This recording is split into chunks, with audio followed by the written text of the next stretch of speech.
Singapore bids a final farewell today to its longest-serving president, Mr. S.R. Nathan, who died on Monday at the age of 92. His was a life of public service with distinction, serving the nation in various capacities before being elected president in 1999. In about an hour, a state funeral service will be held for Mr. Nathan.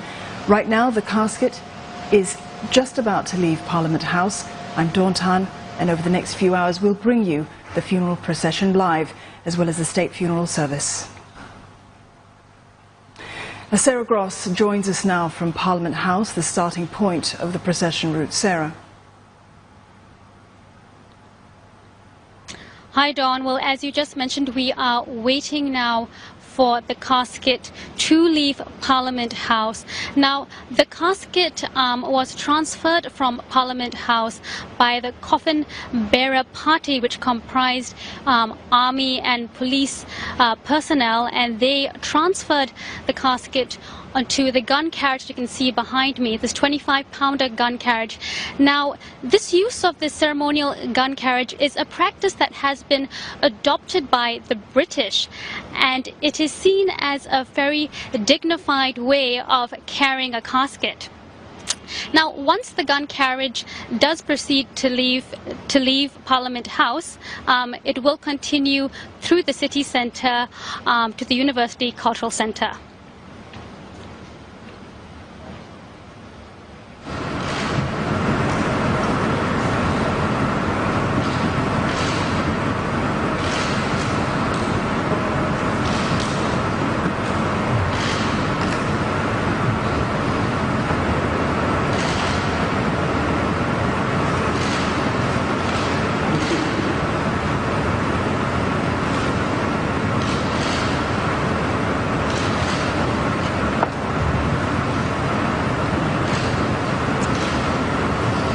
Now, early in the day, we also did see some diplomatic corps come and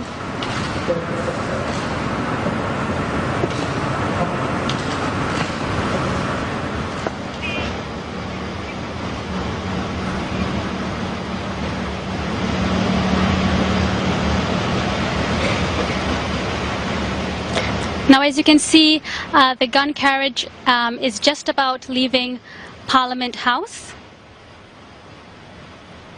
and it will make its way through the city centre, passing various landmarks of significance to the late Mr. S.R. Nathan, before it arrives at the University Cultural Centre, where the funeral service will be held.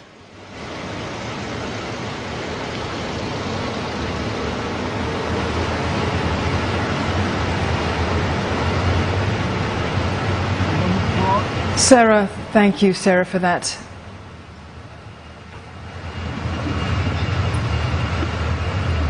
You're watching live coverage now of the state funeral service for former President S.R. Nathan.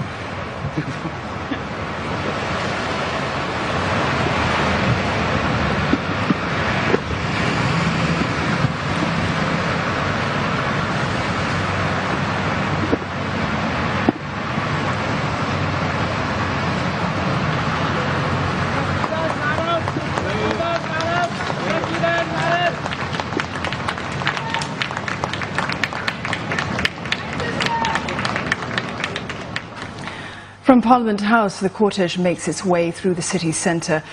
It will pass key landmarks in the civic district that represent significant moments in Mr. Nathan's career. Now, the old City Hall, which is now part of the National Gallery, this was the former office of the Foreign Affairs Ministry, where Mr. Nathan was a pioneer in Singapore's foreign service.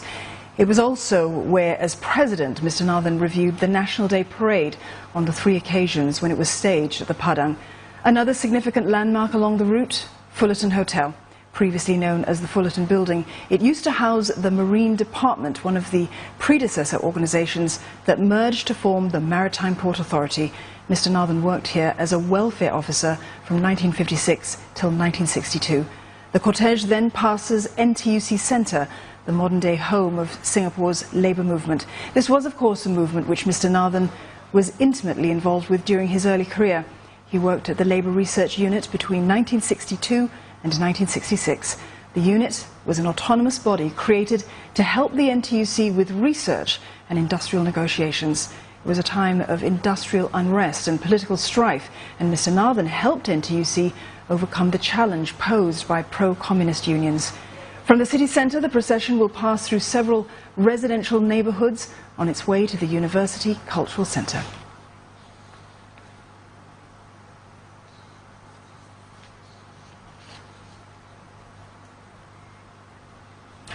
Channel News Asia's John Leong and Liana Othman are along that route. John's at NTUC Centre and Liana is at Alexandra. John, let's go to you first. Donna, as you rightly pointed out, I'm here in front of NTUC Centre, and you can see already 200 people from NTUC's offices have come out in support of the late Mr. S.R. Nathan. The state funeral procession should be arriving any time now. All of them are dressed in black as a sign of mourning. You can also see they've erected a memorial board where it says, "Our brother in arms, workers' keeper and people's leader," and those three phrases quite rightly tell the whole story of Mr. Nathan's life as well as his career in the labour movement. This, of course, is one of 5 significant points along the funeral procession route. NTUC, like I said, was where he started his career at the Labour Research Unit, and I do believe... Sorry, I was mistaken. I assumed that the funeral procession would be coming very shortly. But like I said, he started at the Labour Research Unit in the fledgling NTUC. He helped counter pro-communist unions. Eventually he succeeded, and he helped NTUC become the main trade union body here in Singapore. Hundreds of others from offices around the business district are here as well. And they're all lining the pavement, in spite of the haze, it must be said, which has gotten quite bad as the morning has gone by. I've also spoken to some people from the labour movement who have been inspired by his life in the NTUC. Let's have a listen. It was his sense of duty and dedication to Singapore and Singaporeans. In the course of my work, I think often we need reminders, remind ourselves that why are we doing what we do? Ultimately, who are the beneficiaries of the work that we do? I think it's very important to always, at some point, reset and then, redirect yourself towards, why it is that you do what you do and who ultimately is the beneficiary of what we do here at the Labour Movement. NTUC Centre is, of course, the final significant landmark in the city before the state funeral procession makes its way to the University Cultural Centre at NUH. Along the way, it'll pass by the heartlands as well, including parts of Alexandra Road and Commonwealth Avenue. And it's back to you guys in the studio. John, thank you for that. Now, one residential neighbourhood that the cortege will pass by is Alexandra, where Liana Othman is standing by. Liana.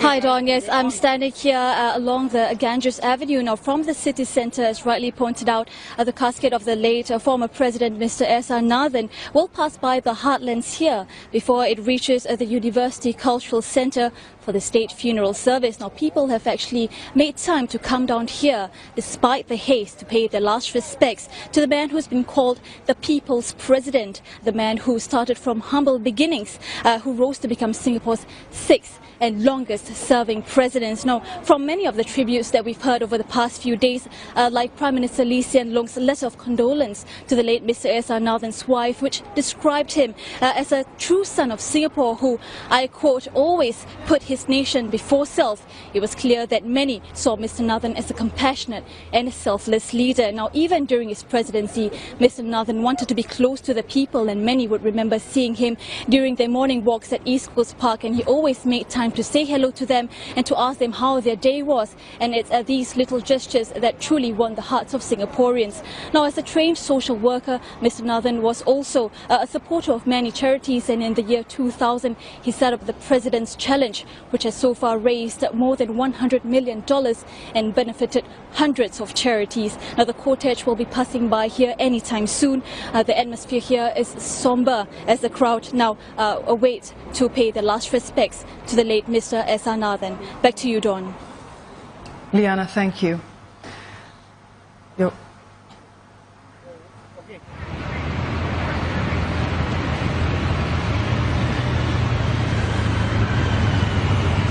You're watching live pictures there of the state funeral procession of the late former president, Mr. S.R. Nathan, as it makes its way past one of the significant landmarks in the life and the work of the former president, the NTUC Center.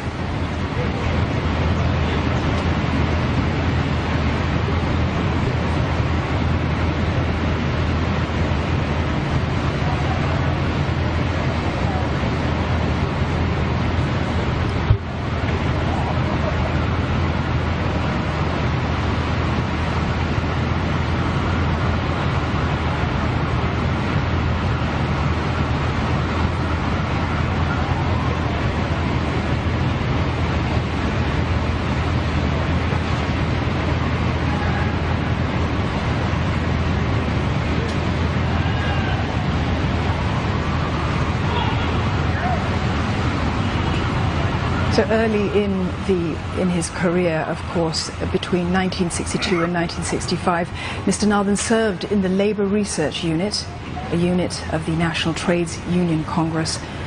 And it was during this time, it was a time of political strife and unrest for Singapore, a significant period in Singapore's history. He helped NTUC overcome the challenge that was posed by pro-communist unions to eventually become the country's main trade union movement.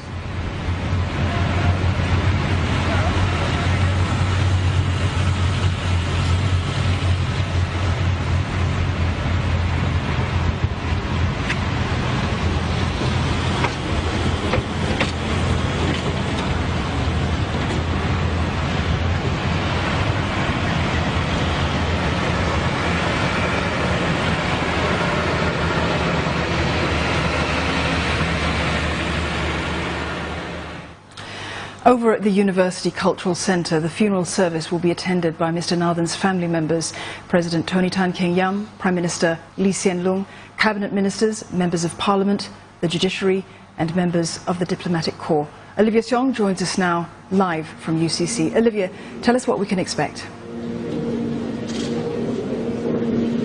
Yes, Dawn, here at the University Cultural Centre, we are awaiting the arrival of the cortege, and it is here where people will bid one final farewell to the late former President S.R. Nathan, who is Singapore's 6th and longest serving president.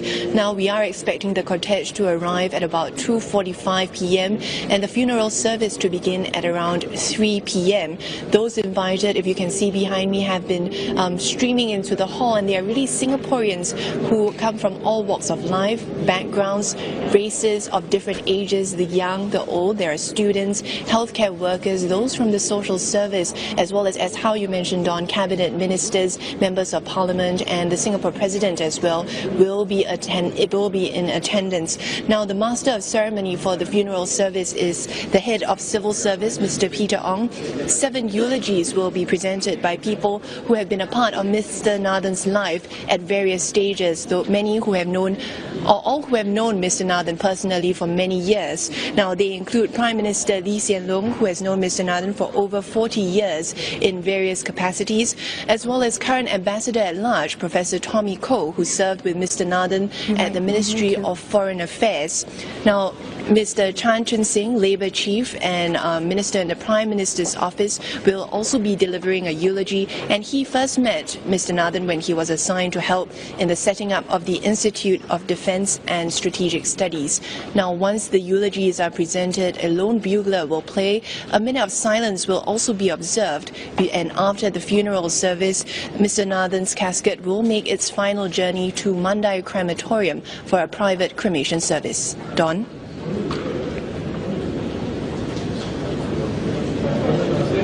Thank you, Olivia, for that update.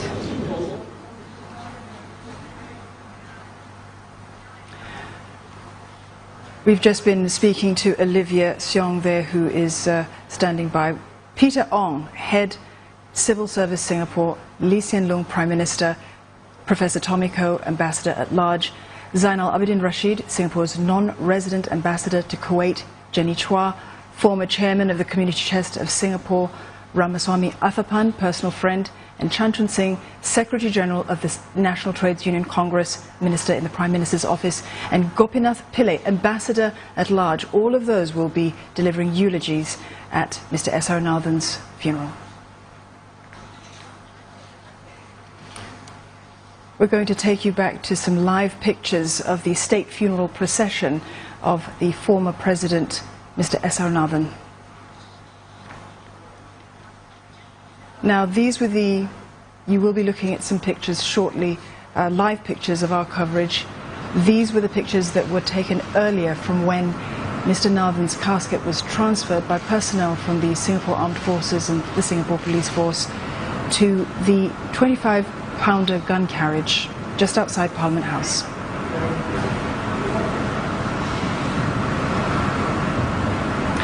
We're going to go now to live pictures at the University Cultural Centre, where the state funeral procession is headed for Mr. S.R. Nathan's state funeral service.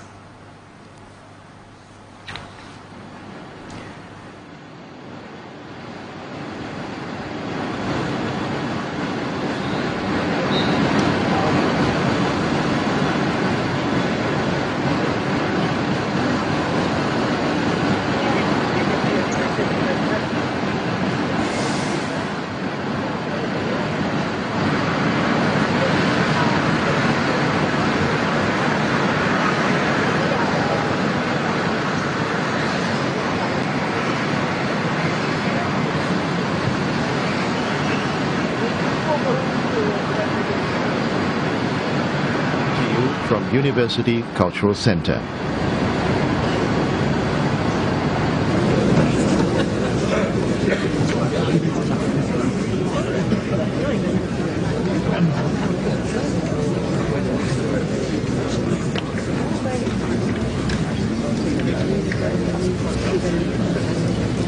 And gathered here among the dignitaries we have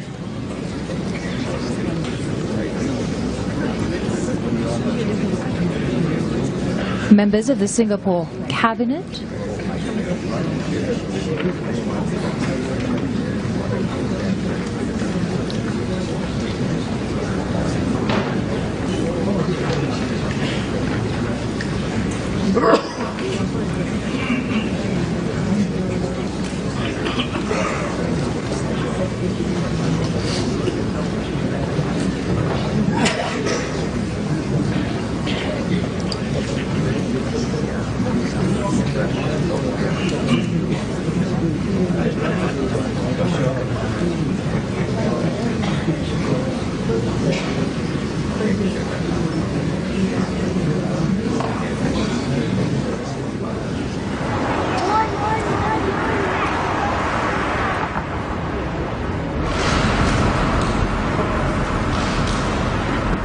Earlier, at the Parliament House, its ceremonial entrance hall provided a dignified and fitting setting for the lying-in state of a man who was the head of state for 12 years.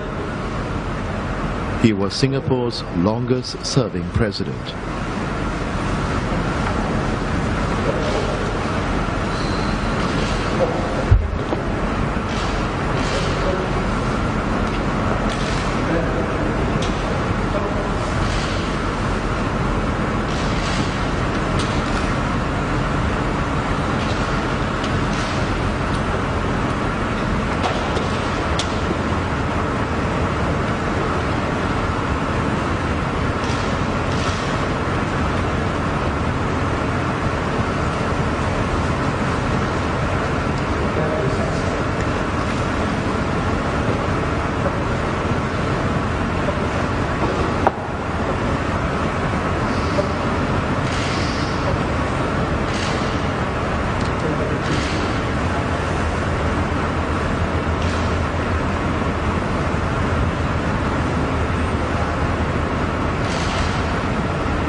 During the lying-in state over the past 1.5 days, relatives, former colleagues, foreign friends, past and present office holders in the government and public service, members of the public, They came to pay their last respects and to honor a man who brought Singaporeans together and made many friends for a fledgling nation on the world stage. And many relived their personal encounters with Mr. Nathan, who has been described as a man with a sense of duty.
The coffin bearer party performing their special ceremonial duties, transferring the casket of the late Mr. S.R. Nathan onto the ceremonial 25-pounder gun carriage.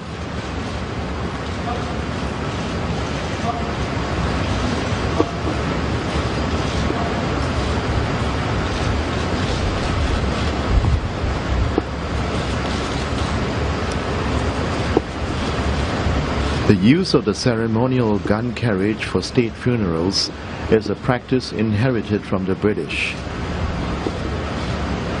The gun carriage has been adopted as a dignified way to carry the casket and has become an integral part of state and military funerals.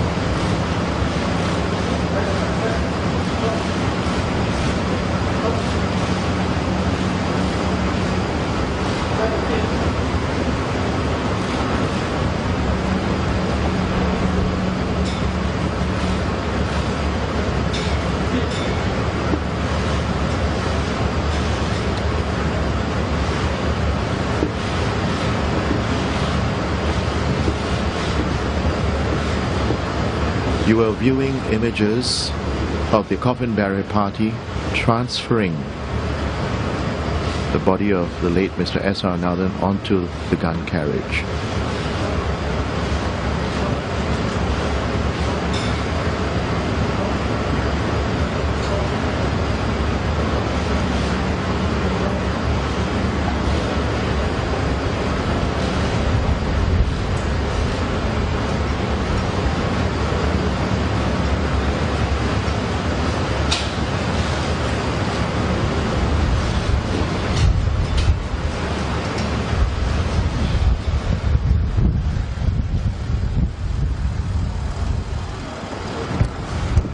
This ceremony was recorded a short while earlier at Parliament House in Singapore.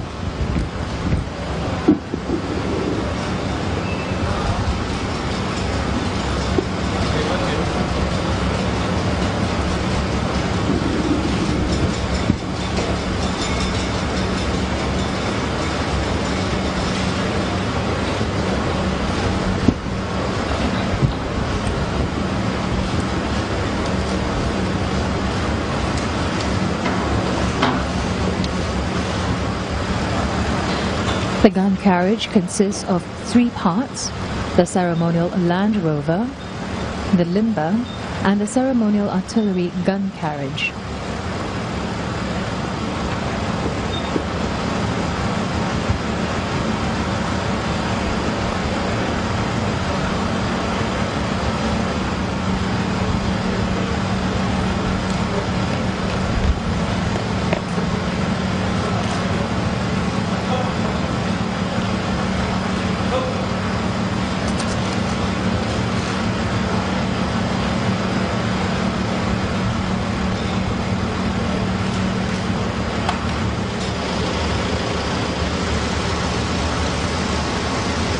The limber is a two-wheeled vehicle to which the gun carriage is attached. The gun carriage consists of a 25-pounder howitzer with a tempered glass case for the casket on top of it.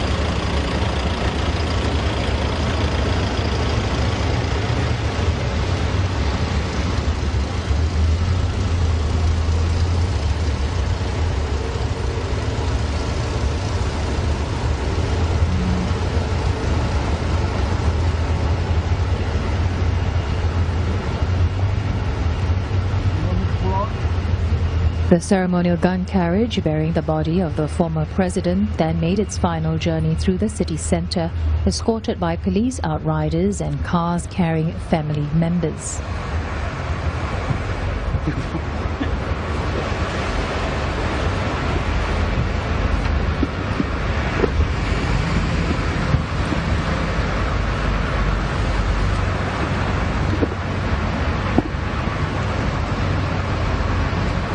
The procession of vehicles is presently making its way to the University Cultural Centre, where the state funeral service will be held.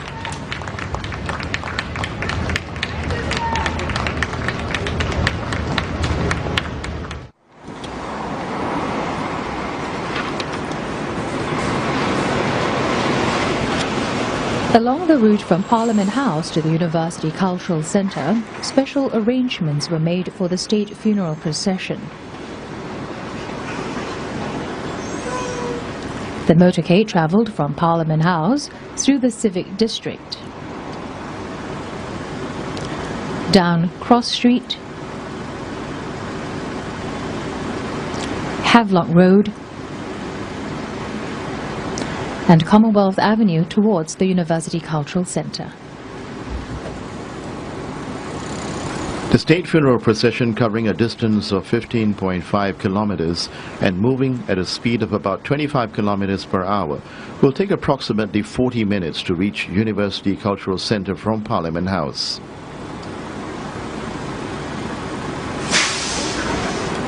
As the state funeral procession slowly makes its way, Singaporeans from all walks of life stand to bid a final farewell.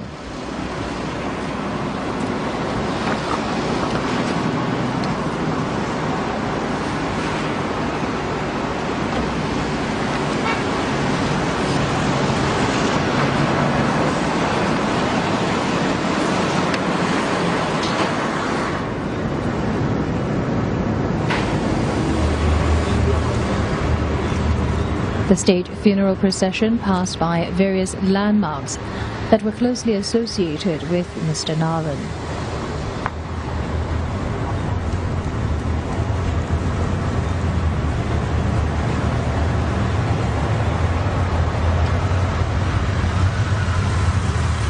City Hall, from where Mr. Nathan reviewed the country's National Day Parade in 2000, 2005 and 2010.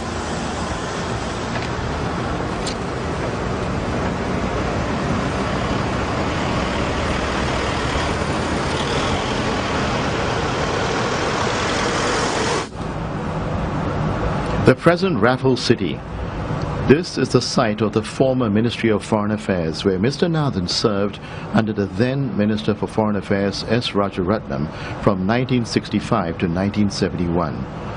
Mr. Nathan later returned to the ministry in 1979 as its first permanent secretary.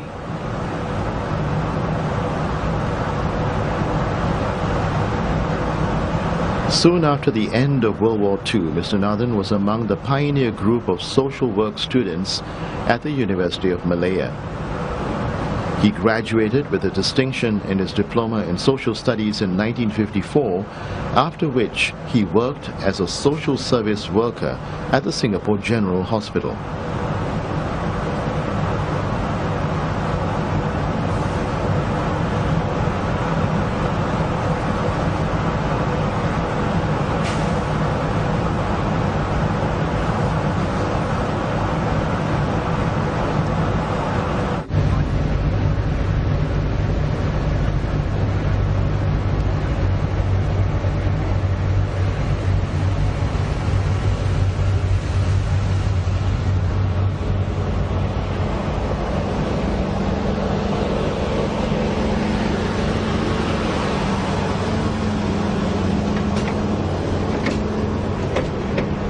Accompanying the casket is the coffin bearer party led by Lieutenant Colonel Chu Ju Sheng, Head Medical Logistics, Headquarters Medical Corps.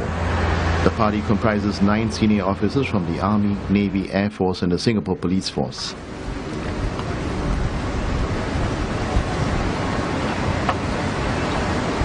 The National Trades Union Congress Building. Mr. S.R. Nathan worked at the Labour Research Unit from 1962 to 1965. The Labour Research Unit was a unit of the National Trades Union Congress. Mr. Nathan's stint at the unit was during a time of industrial unrest and frequent strikes.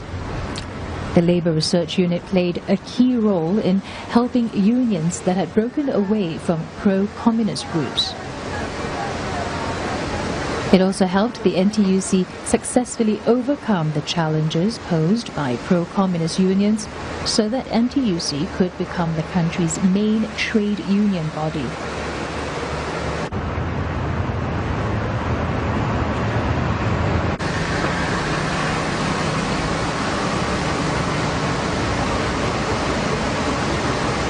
During his tenure as Director of the Security and Intelligence Division at the Ministry of Defence between 1971 and 1979, Mr. Nathan dealt with a number of terrorist acts in Singapore, including the hijacking of the Laju ferry in 1974.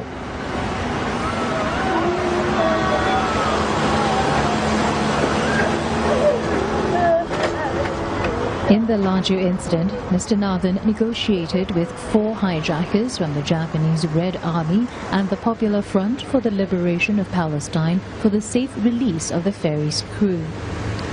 He then risked his life by leading a delegation that accompanied the hijackers on a flight to Kuwait as guarantors in exchange for the release of the hostages.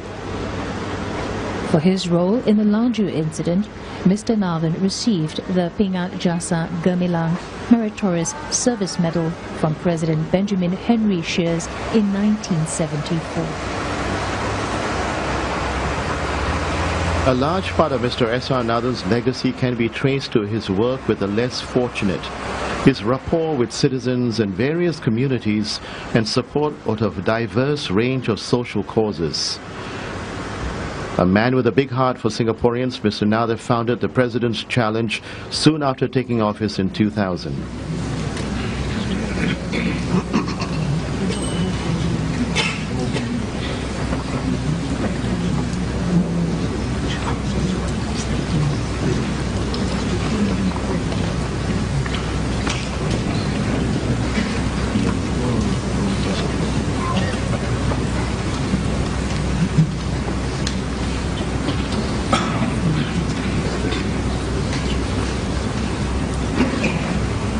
And in attendance at the University Cultural Centre, dignitaries, members of the Singapore Cabinet,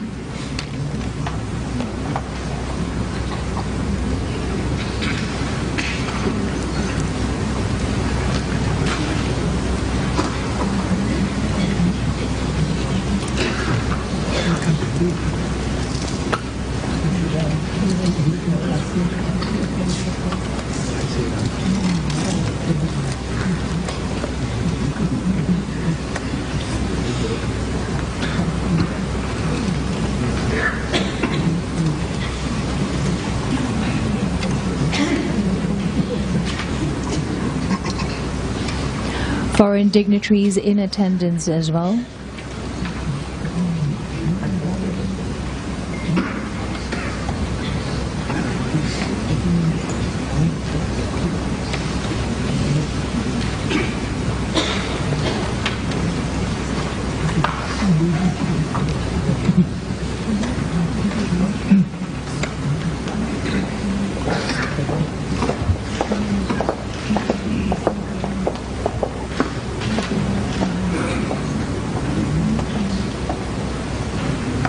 And we have in attendance the Scouts as well, a movement that Mr. S.R. Nathan was close when he was the Chief Scout from 1999 to 2011.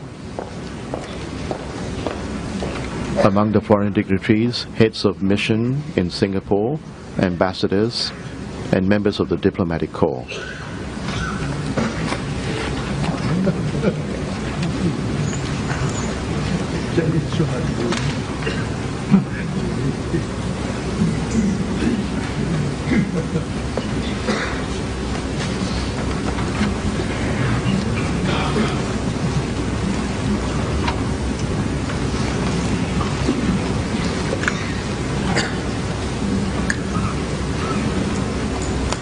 Nurses from Singapore General Hospital and staff who attended to the late Mr. S.R. Nathan after he suffered a stroke on July 31st.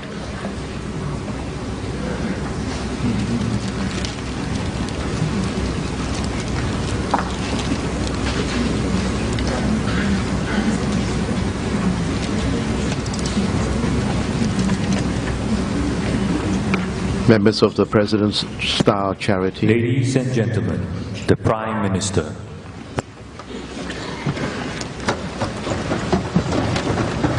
Singapore Prime Minister Lee Hsien Loong is now arriving at University Cultural Centre.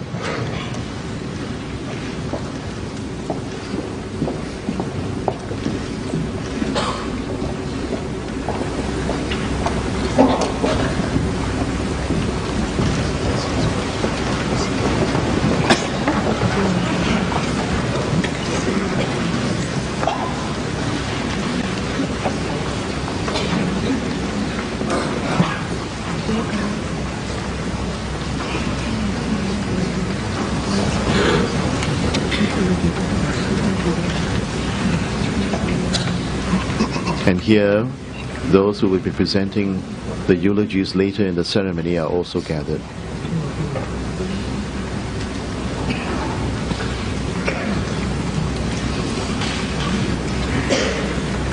And ordinary Singaporeans have also gathered together today to pay their last respects to Mr. S.R. Nathan.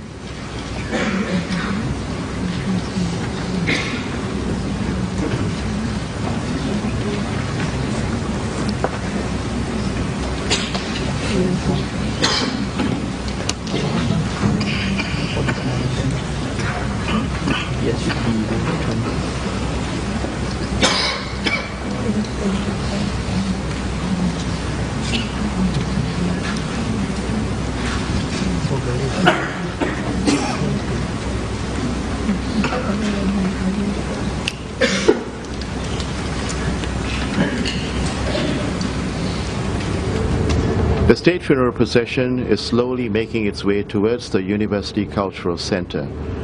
Across the country, state flags are being flown at half-mast as a mark of respect to Mr. Nathan, a man whom Singapore's first Prime Minister, the late Mr. Lee Kuan Yew, once described as an indispensable man for all seasons. Today, the nation says goodbye to a public servant, diplomat, community worker, and above all, a son of Singapore.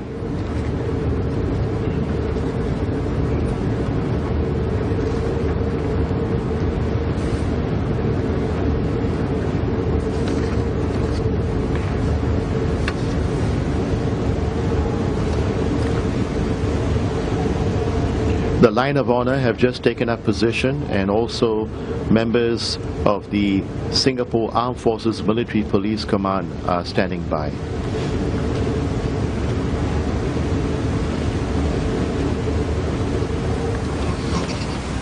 Members of the family of Mr. S.R. Nathan gathered among the dignitaries, members of the diplomatic corps, heads of missions, and ordinary Singaporeans.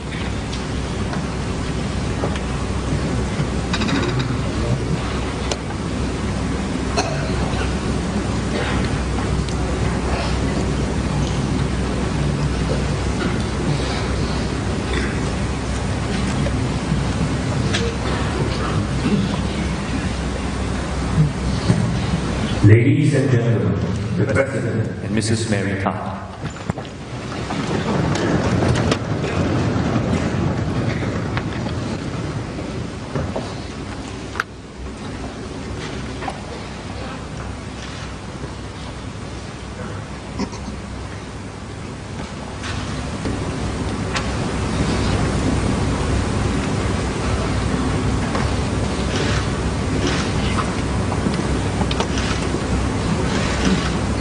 Singapore's President Tony Tan Keng Yam, accompanied by his wife, Mary Tan, entering the University Cultural Centre.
The state funeral procession is now approaching the University Cultural Centre.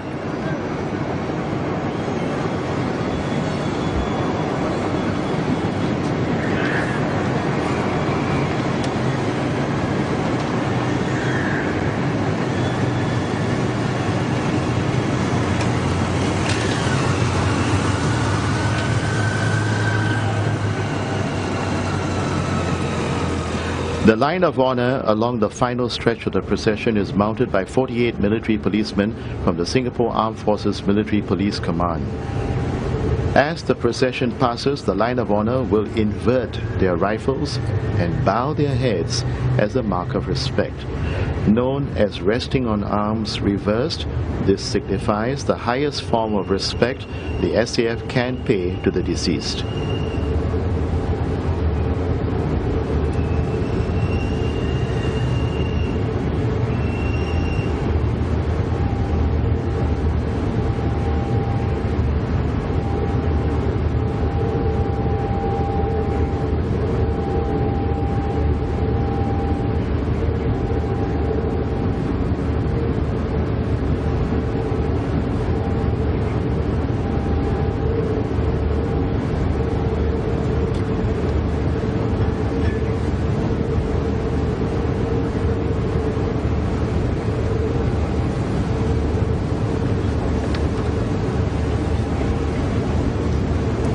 The late Mr. S.R. Nathan was Singapore's 6th president. He took office on 18 August 1999 and held office for 2 terms until 27 August 2011, making him Singapore's longest-serving president.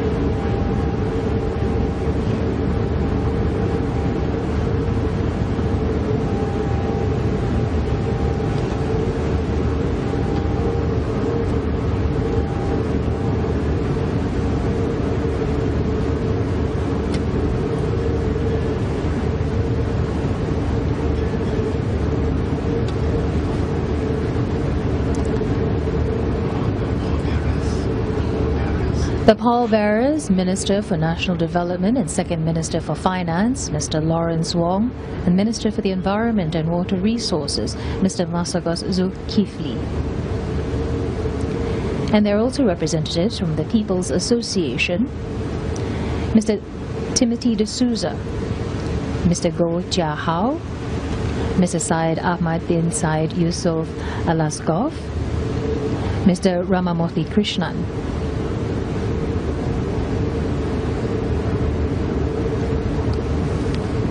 As well as 2 family members, Mr. Desmond Yong and Mr. Henry Goh.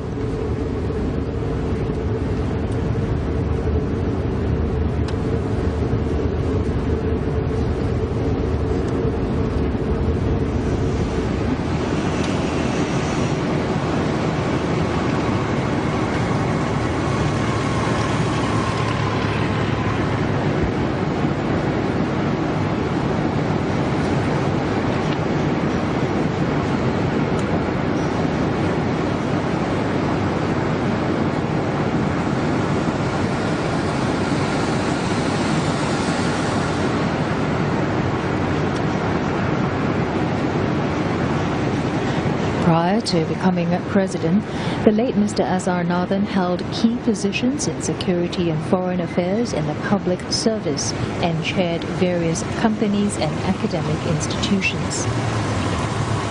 Coming from a humble background, he was proof that any Singaporean can aspire to the highest office in the land.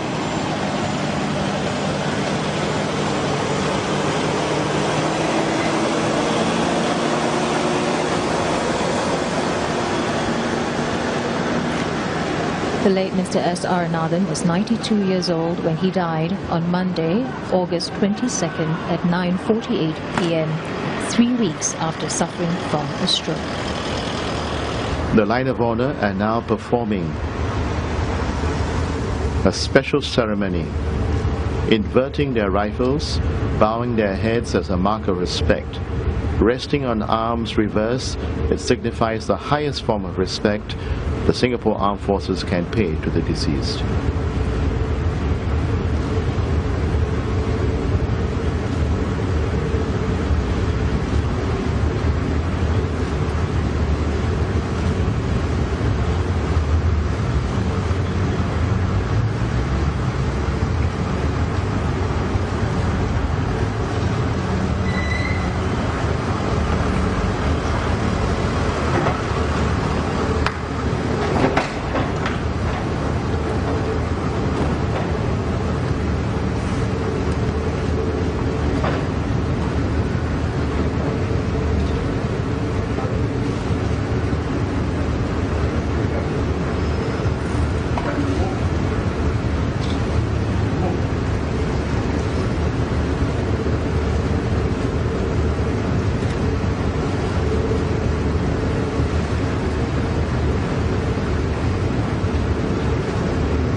In a short while, the Singapore Armed Forces Military Band will play George Frederick Handel's The Dead March from Saul.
Mrs. Nathan and members of the family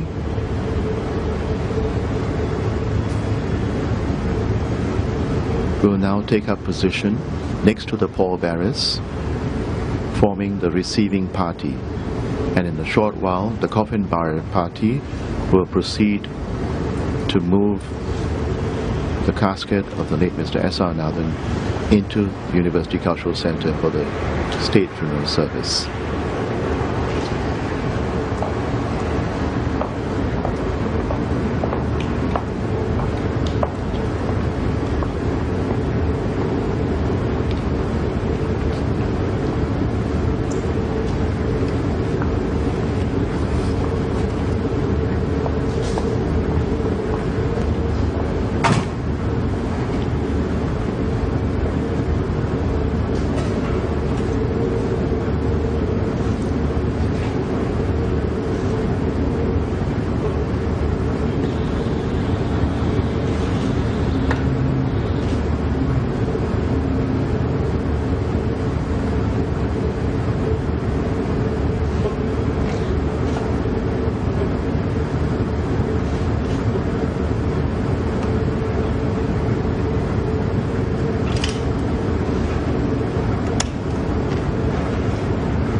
When the Singapore flag covers the casket, it is placed such that the crescent and stars correspond with the position of the head and over the left shoulder of the body. The state flag is not allowed to touch the ground. It drapes the casket throughout the state funeral service. It serves as a mark of honor for one of Singapore's founding fathers.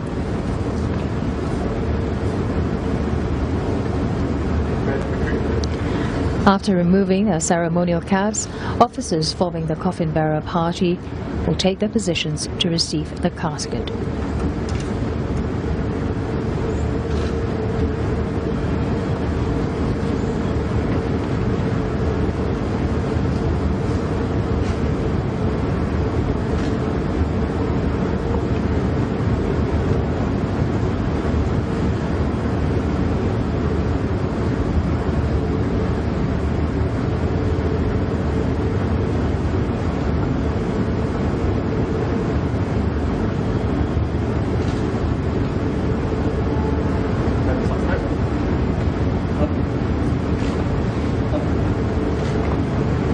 Commanded by Lieutenant Colonel Chu Jui Singh, Head Medical Logistics Headquarters Medical Corps, and members of the coffin bearer party.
casket of the late Mr. S.R. Nathan draped in the state flag, symbolizing the country's recognition of Mr. Nathan's contributions.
Members of the cabinet, former colleagues, public servants, foreign dignitaries, family and friends, and some of those whose lives have been touched by Mr. Nathan have gathered at the University Cultural Centre for the funeral service that will begin shortly.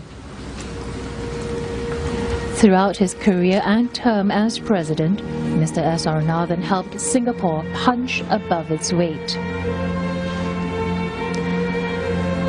Mr. Nathan helped build up the Ministry of Foreign Affairs as its Assistant Secretary, Deputy Secretary, and later on as First Permanent Secretary.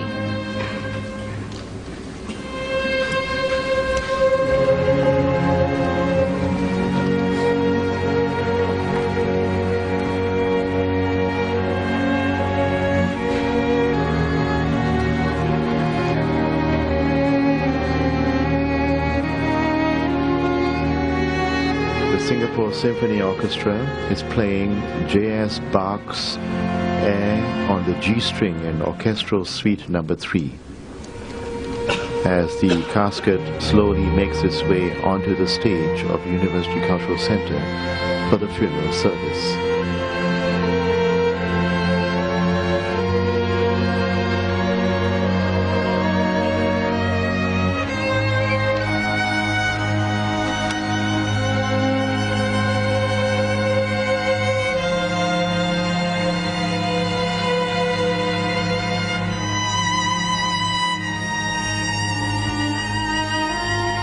Mr. Nathan's many contributions as a pioneer, a leader, a friend will be remembered at this service at the University Cultural Centre.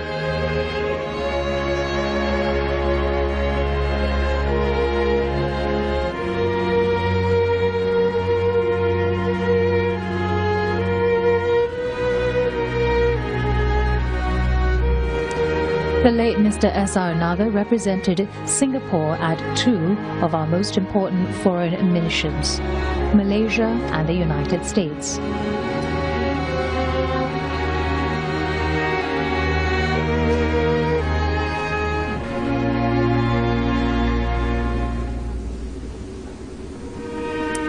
During his 12-year term as president, Mr. Nathan made state visits to around 30 countries, including 8 ASEAN capitals.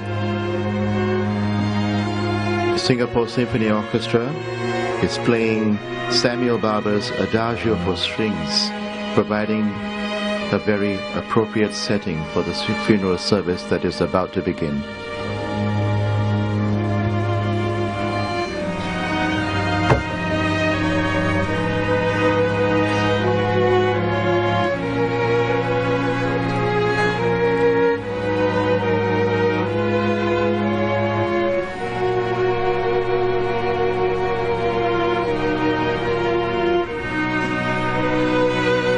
Among the dignitaries and invited guests, President Tony Tan, Prime Minister Lee Hsien Loong, Emeritus Senior Minister Goh Chok Tong, and family members of the late Mr. S.R. Nathan.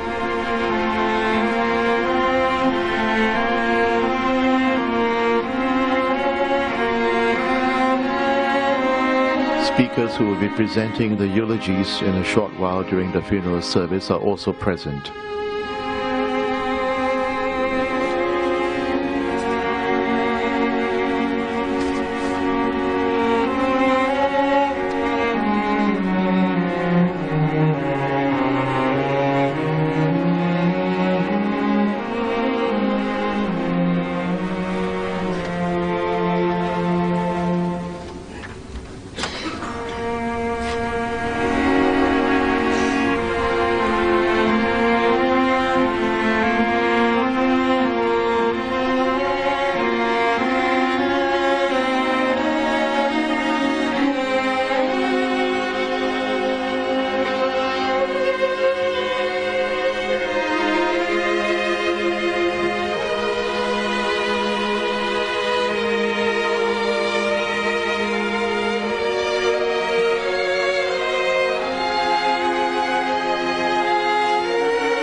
Members of the diplomatic corps, business leaders, representatives from groups closely associated with Mr. Nathan, such as the Ministry of Foreign Affairs and National Trades Union Congress, and invited guests in attendance here at the University Cultural Centre.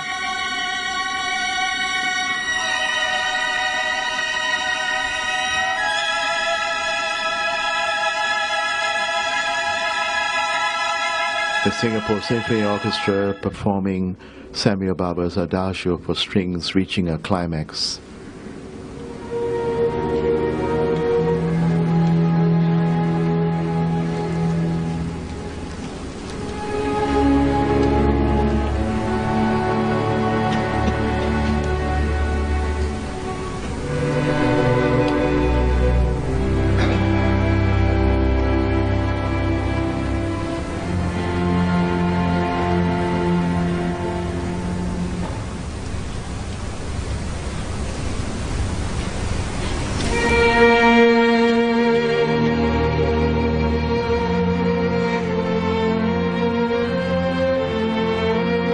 And the eulogy speakers, we have Professor Tommy Koh, Ambassador at Large,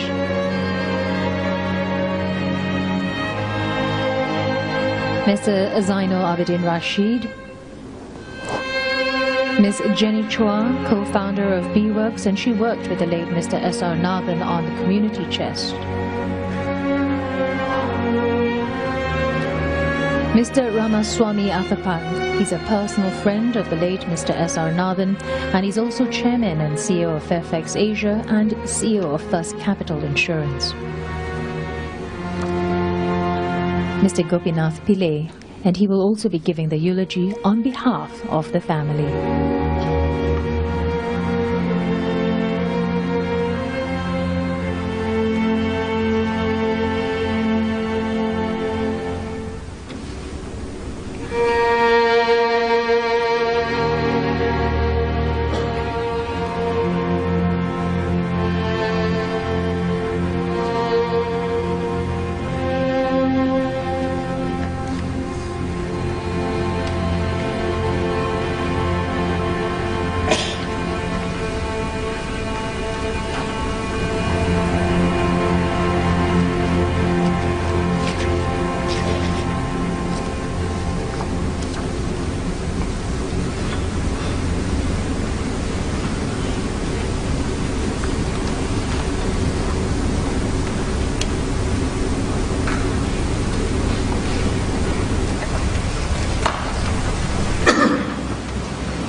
Chief Mourner and son of the late Mr. S.R. Nathan, Mr. Osthith Ramanathan, placing the photo of Mr. S.R. Nathan in position. And in a short while, the coffin bearer party will enter.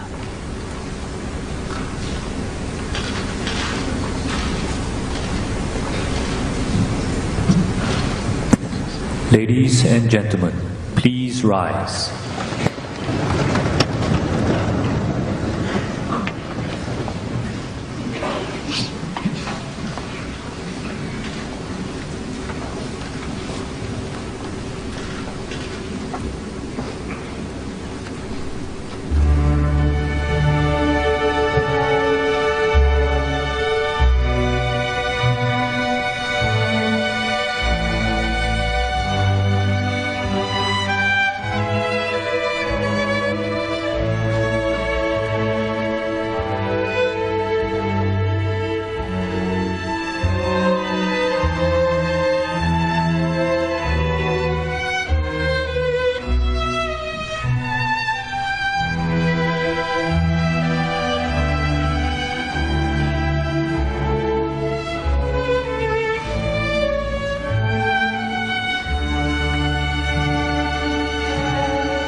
Coffin bearer party now proceeding to lay the casket onto the bier.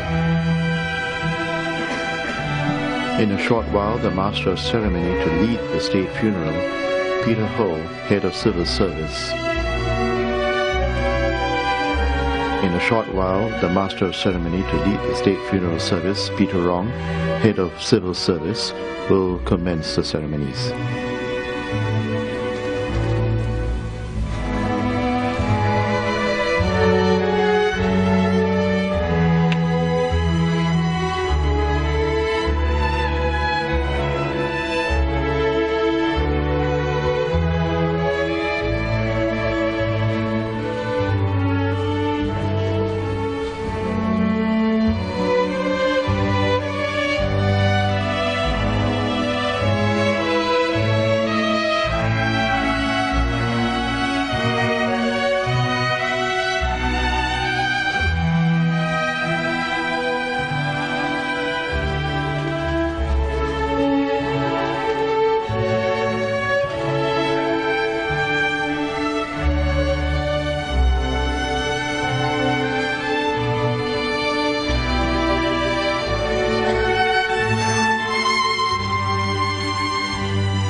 Please be seated.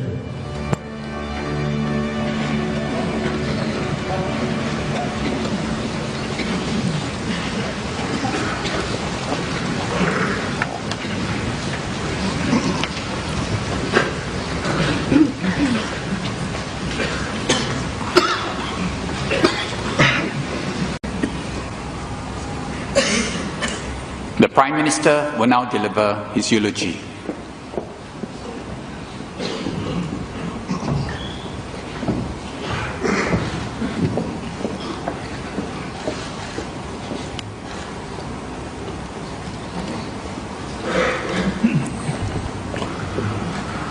The family of the late Mr. S.R. Nathan, Mr. President, distinguished guests, fellow Singaporeans.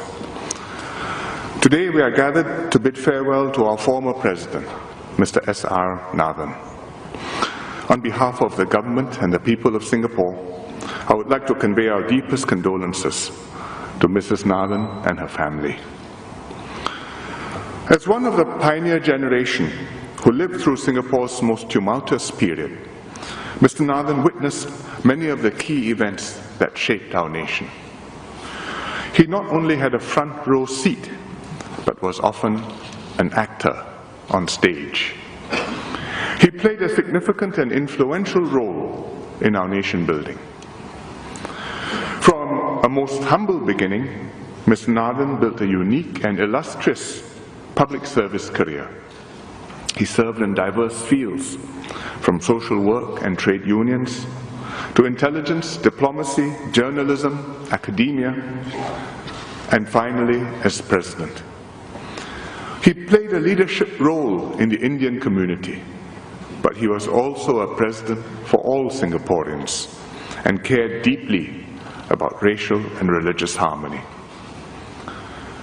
Quite apart from Mr. Nathan's remarkable career, the central and brightest thread in his life was his love for Umi, his wife.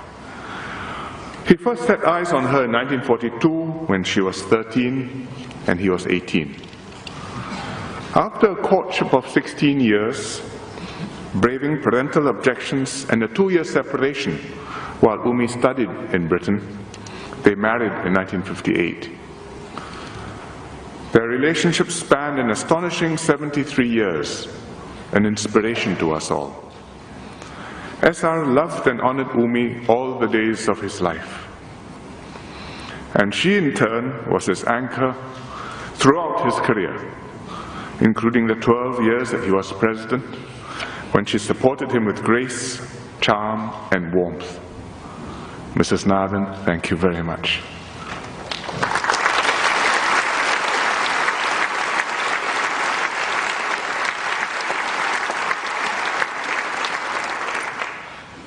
I have had the honor and privilege of knowing and working with Mr. Nathan for over 40 years in different capacities.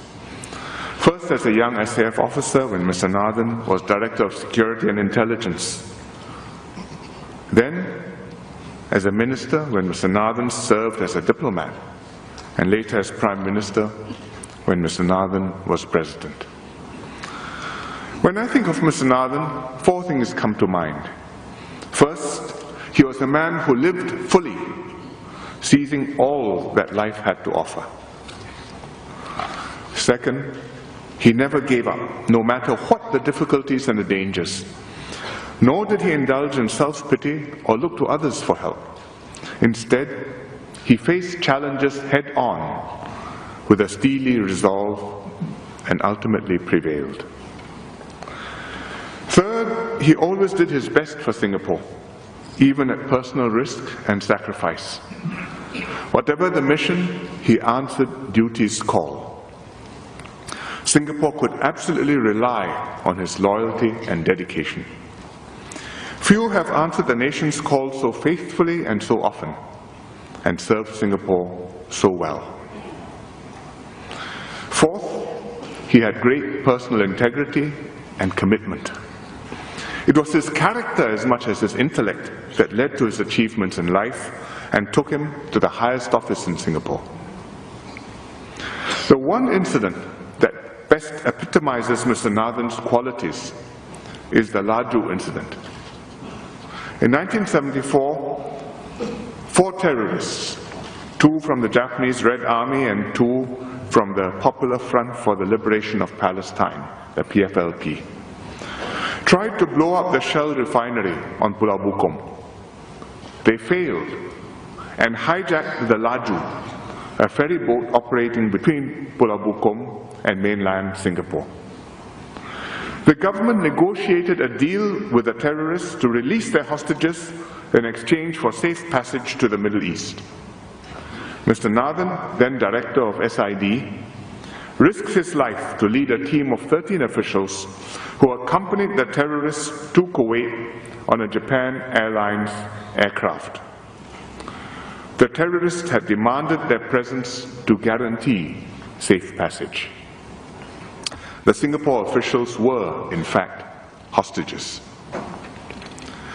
Not many of today's generation know of the Laju incident. Those who do probably do not fully appreciate the magnitude of the decision that Mr. Nathan and the other 12 made. It took great physical and moral courage. In an interview towards the end of his term as president, Mr. Nathan was asked if he thought he would return alive. He said, "I was not sure." Because what awaited us at the other end was something uncertain. After Mr. Nathan retired from government in 1982, Prime Minister Lee Kuan Yew asked him to be the executive chairman of the Straits Times. This was new and uncharted territory for him. Eyed suspiciously as a former government man, he was hardly welcomed with open arms by the journalists. But his sincerity won them over. He spent 6 years there. In his gentle but effective manner, he helped the journalists understand our unique context as a young nation and gave them the support and the space to run a high-quality, successful newspaper. In 1988, Mr. Nathan became High Commissioner to Malaysia. He hosted me later that year when I went up to Kuala Lumpur to speak to the Harvard Club of Malaysia. My theme was the long-standing ties between Singapore and Malaysia. On reading my draft speech, Mr. Nathan shared with me his own personal example. After the war, he had served in the Public Works Department in Johor Bahru and earned a pension. And in 1988, long retired from the Malaysian civil service, he was still receiving 150 ringgit a month. I used this anecdote in my speech, which helped my Malaysian audience to warm to my message of goodwill. This was typical of Mr. Nathan. He had a knack for the small but telling personal anecdote that warmed you, made a personal connection, and illustrated a broader point. As an aside, I gather from his son, Osith, that he continued to receive this 150 ringgits per month until he passed away, and would tell Osith to file the payment slips carefully away, which Osith faithfully did. Later, Mr. Nathan was posted to Washington. He was ambassador when Singapore sentenced Michael Fay to caning for vandalism in 1994. The US media mounted an intense campaign against the caning. Singapore needed to get our point of view across. Mr. Nathan went on the talk show, Larry King Live. He was grilled, but defended our position with conviction and persuaded quite a few Americans that what Singapore was doing was not wrong. When Mr. Nathan returned from Washington in 1996, he established the Institute of Defense and Strategic Studies, now called the S. Rajaratnam School of International Studies, or RSIS. It has established a name for itself internationally in strategic studies, research into extremist terrorism, and the study of multiracial societies. Mr. Nathan could have retired from public service into a more placid life in academia. But duty called again. Once again, he put country before self. He stood for president in 1999 and was elected. Mr. Nathan served 2 terms with dignity and distinction. He enjoyed meeting people. His approachable and caring manner put everyone at ease. He won the respect and affection of Singaporeans of all races and walks of life. He firmly believed in and was the epitome of multiracialism, attending events of all communities, making time for everyone, no matter who they were. When receiving foreign visitors at home, he was ever the gracious host who impressed with his knowledge of world affairs. Overseas, he represented Singapore with aplomb. Reflecting his generous spirit, Mr. Nathan started the President's Challenge to help the less fortunate. It raised more than $100 million over 12 years, reminding us that we all have a part in building a compassionate society. As Prime Minister, I worked with Mr. Nathan for a good 7 years. We met regularly and he gave me good advice. When Singapore encountered the global financial crisis, I went to him to seek his permission to draw $5 billion from the protected reserves to fund a resilience package of emergency economic measures and to back a guarantee of all bank deposits in Singapore. The guarantee called for earmarking $150 billion of these reserves. After careful consideration, Mr. Nathan approved the government's request. It enabled us to deal with the crisis decisively and to emerge from it largely unscathed. Mr. Nathan proved once again that he was capable of making tough decisions when the need arose. After Mr. Nathan retired as president, his age began to tell on him, but he stayed active. He was ever willing to share a lifetime of experience and wisdom with younger Singaporeans. He continued to engage and share his stories with civil servants, teachers and school leaders, as he had done when he was president. He put considerable effort into engaging students at the Singapore Management University, where he was a distinguished senior fellow. He attended events, tracked what was happening in Singapore and abroad, and kept up with old friends and their families. He was the moving spirit behind the biography of the late Mr. Ho Si Beng, an old comrade in arms from Union days, which was published last year. I kept in touch with Mr. Nathan regularly. Once in a while he would join me for lunch at the Istana, but I'm afraid to report that my food paled in comparison with what he used to serve me when I lunched with him when he was president. When I came across an article that I thought would interest him, I would send it to him. He made it a point always to reply in his beautiful hand, which remained steady all his life. In fact, he wrote to me recently when an old friend of his asked him to pass me a message. It was a 4-page note, setting out the matter, explaining the context, and offering to convey my response back to the friend. It could have passed as a staff paper. I thought how lucky he was to be so active and focused at 92. There are many lessons for us to learn from Mr. Nathan's life. He had hoped that Singaporeans, especially young Singaporeans, would draw a key lesson from his memoirs, which is not to give up. It is a precept that Mr. Nathan lived by. He overcame extremely trying circumstances in his childhood and rose in the public service through grit, determination, and ability, guided by a deep and abiding sense of duty. He put heart and soul into every task assigned to him, including the highest office in the land. Time and again, he placed nation before self. Quietly and without fuss, he gave his best years and more to Singapore. It is with great sorrow today that we bid farewell to one of Singapore's greatest sons.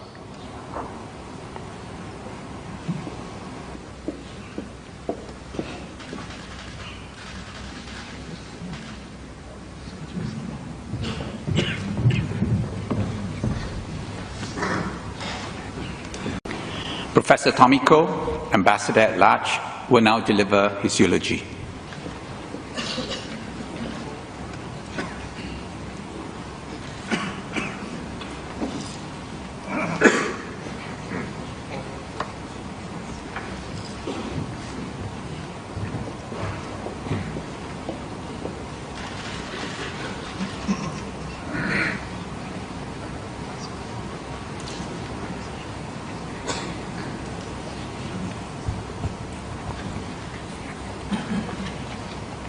I have the honor to speak on behalf of the Ministry of Foreign Affairs and the Singapore Foreign Service.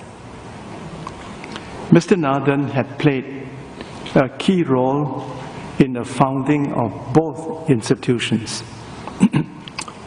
He joined MFA in December 1965 and helped our first foreign minister, Mr. Rajaratnam, to set up the ministry. He would leave MFA in 1978 to take on another important assignment, He returned to MFA in 1978 as our first permanent secretary. The then Prime Minister, Mr. Lee Kuan Yew, gave him an ultimatum: transform MFA in 2 short years into a first-class outfit, or he will close it down and make it a part of the Prime Minister's office. It must have seemed like a mission impossible. I had known Mr. Nathan and worked closely with him since 1968. I regard him as my mentor and my comrade. In my eulogy, I will focus on his 3 enduring contributions. First, Mr. Nathan succeeded in transforming our foreign ministry in the short span of 2 years from no class to first class. As we all know, Mr. Lee Kuan Yew had very high standards. He made no allowance for the fact that we were a new ministry and that we were all learning on the job. He demanded that the output of our ministry should match the high standard of the output of the centuries-old British Foreign Office. Undaunted by the challenge, Mr. Nathan, with his never say die, can-do spirit, recruited some bright young officers to join him. He demanded discipline, hard work, and competence. Most of all, he demanded loyalty and dedication to duty. However,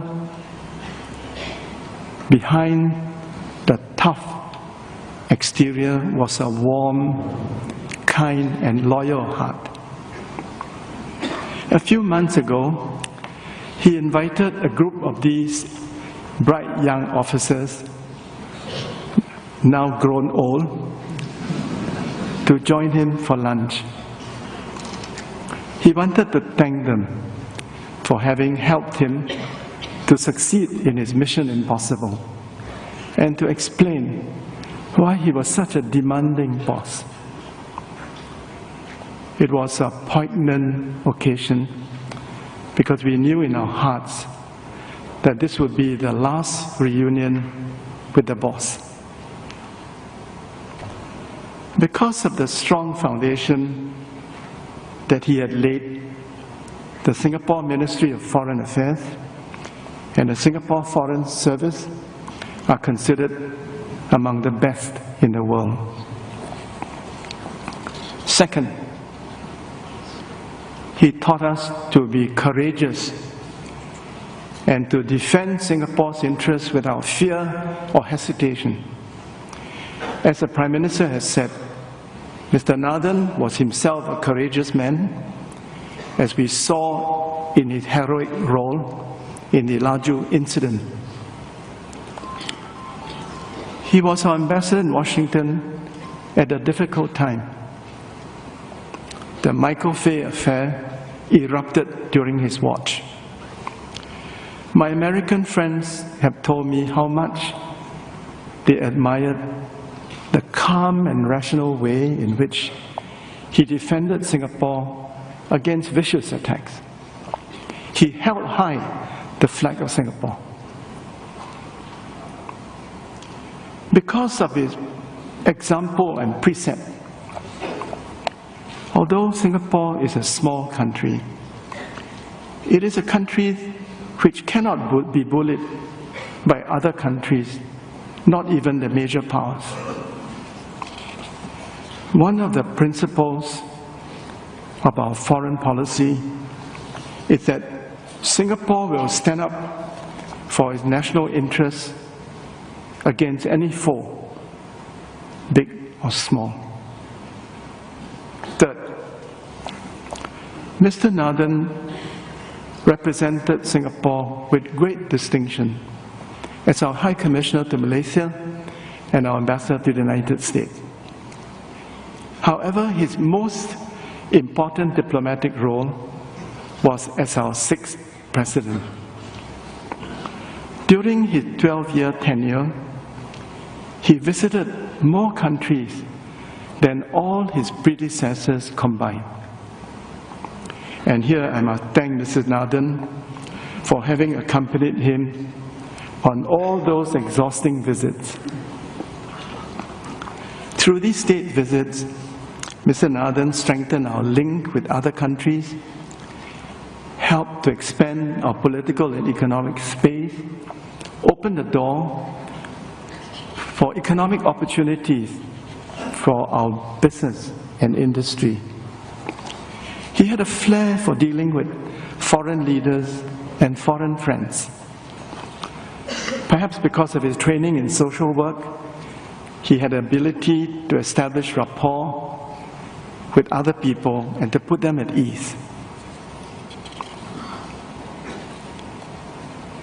Mrs. Nathan will agree that Mr. Nathan had the memory of an elephant, and he could remember people he had met and befriended in his previous assignment, no matter how long ago those took place. He was able to convert his huge global network of friends into a global network of friends of Singapore. I shall conclude. Mr. Nathan will always be remembered as one of the founders of our Ministry of Foreign Affairs and our Foreign Service. Our success today is due to the strong foundation that he, Mr. Rajaratnam, Mr. Lee Kuan Yew, and other pioneers had laid. He taught us to be courageous and to be fearless in defending the national interests of Singapore. Mr. S.R. Nathan was truly our super ambassador to the world.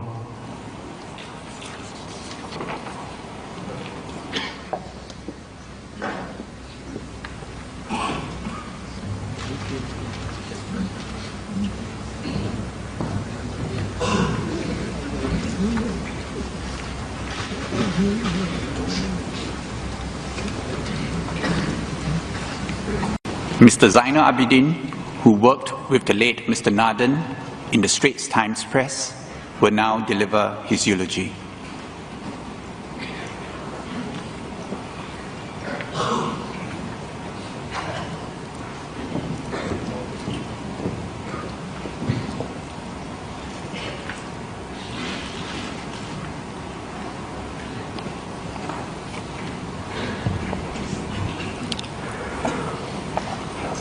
I'll speak in Malay. Ramai di antara kita. Many of us knew the late Mr. S.R. Nathan. Ada secara pribadi. Some knew him personally. His biography tells of how, from a humble background, he rose to the highest office in the land. He was a unionist, a public official, an ambassador, and finally the 6th President of Singapore. Since he was young, he had a determination to face the challenges of the world and determine for himself his life journey. I believe that all of you are aware of his life successes. He was filled with the desire to sacrifice for the people around him and his beloved nation. His most poignant sacrifice was when he put his life on the line. Put his life on the line during the Laju incident in January 1974. Distinguished guests, I would like to share a few personal experiences I had with Mr. Nathan through the years of our friendship. I first came to know him in the early 1980s when I was 34 years old. He had just been appointed executive chairman of the Straits Times Press, and I was the editor of Berita Harian. I was still raw in the industry. At that time, I often met Mr. Nathan, and it was at these opportunities that I received guidance from him indirectly on matters outside of journalism, especially in understanding human nature and various aspects of national and community development. It was knowledge that was not directly available in a journalism school. Mr. Nathan's network of friends from his MINDEF and MFA or Ministry of Foreign Affairs days proved a boon when I was associate editor of the Straits Times. I was given the responsibility of setting up the paper's ASEAN desk. The opportunities I had to accompany him on his visits to ASEAN capitals and to meet his former contacts in and outside of government had helped the Straits Times make inroads in the region. When Mr. Nathan became president, I was in MFA. I accompanied him on his visits to many countries in Africa, Asia, and the Middle East, including Kuwait. As someone who was directly involved in the Laju incident, which had ended in Kuwait, his visit helped to further strengthen the ties between both countries. Mr. Nathan was an extraordinary man. He walked with kings, sultans, emirs, presidents and prime ministers, but in a special way. In a special way, he retained the simple and ordinary in him. It was always his humble, ordinary self with all of us. Mr. Nathan was very much a man after our hearts. Distinguished guests, I would be candid in saying Mr. Nathan was someone who was very concerned about the Malay community affairs. When I was chairman of the Malay Heritage Foundation, Mr. Nathan was able to raise $300,000 in funds with just one lunch to finance the cost of publishing a book on Malay heritage. We all know Mr. Nathan's role in making the President's Challenge a success, raising more than $100 million for charity over 12 years. One of Mr. Nathan's commendable traits is his respect for his friends. Among his close friends was the late Haji Ridwan Dhafir, who was once a director of trade. Pak Wan, as he was fondly called, was a former president of the Islamic Religious Council, MUIS, and chief executive officer of Mendaki. Mr. Nathan personally launched the biography of his old friend, Mr. Ridwan Dhafir, in appreciation of his achievements and contributions to Singapore. Mr. Nathan also took a personal interest in the Nagur Dargah Monument project, which is now the Indian Muslim Heritage Center. Truly, his concerns transcended race and religion. Last May, despite his ailing health, Mr. Nathan kindly attended the launch of the book Majula, 50 Years of the Malay Muslim in Singapore. He later expressed his pleasure, how pleased he was that the book had recorded the challenges and contributions of the Malay Muslim community since Singapore's independence. He had always wanted Malays to see themselves as modern and fully integrated Singaporeans instead of just as a minority community. The last time I had the opportunity to chat with him was in early July. For nearly an hour, at SGH, we talked about Malay community matters, a topic that was close to his heart. For me personally, I will not forget his love for food. It brought us closer as friends. Sebut saja nasi biryani, nasi lemak, lebih-lebih lagi durian. Just mention biryani, nasi lemak, and of course durian. And a smile will light up his face. Saya ingat akan mengingati hari-hari di mana kami bersembang sambil minum teh. I will long remember the days when we would have a chat while having tea and enjoying durian puffs at his residence in Ceylon Road while being served murukku by Mrs. Nathan. He was usually casually attired in his sarong plikat at home. Dear Mr. Nathan, you will always be remembered. You have had more than a full life. You have achieved what others would not even have dared to dream of. You were a caring head of the family.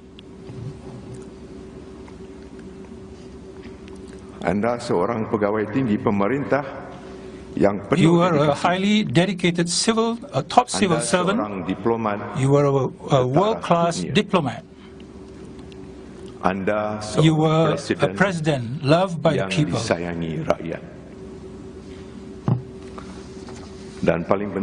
And most importantly to me, you were a true friend. Notwithstanding the long chats that we've had about things touching on multiculturalism, religion, culture, heritage, leadership, and the contributions of the Malay Muslim community to Singapore, I wish I had more time with you. Kita semua akan sentiasa mengenang Anda. We will always remember you. Pemergian Anda Your departure ibarat api lilin is yang like a light that has been extinguished. But rest assured, Mr. Nathan, semangat Anda dan rasa your spirit cinta and love Anda for terhadap Singapura will akan terus bersinar shine on dalam in kehidupan our kami. lives. Rest in peace, Mr. S.R. Nathan. Rest in peace, Mr. S.R. Nathan. Nathan Shansheng, Ching Nin, An Si Pak. Tiru S.R. Nathan, Awargalai, Ungul Atma, Santi, Adaya Vendam. Encik S.R. Nathan, Mr. S.R. Nathan, bersemadi. Rest in peace.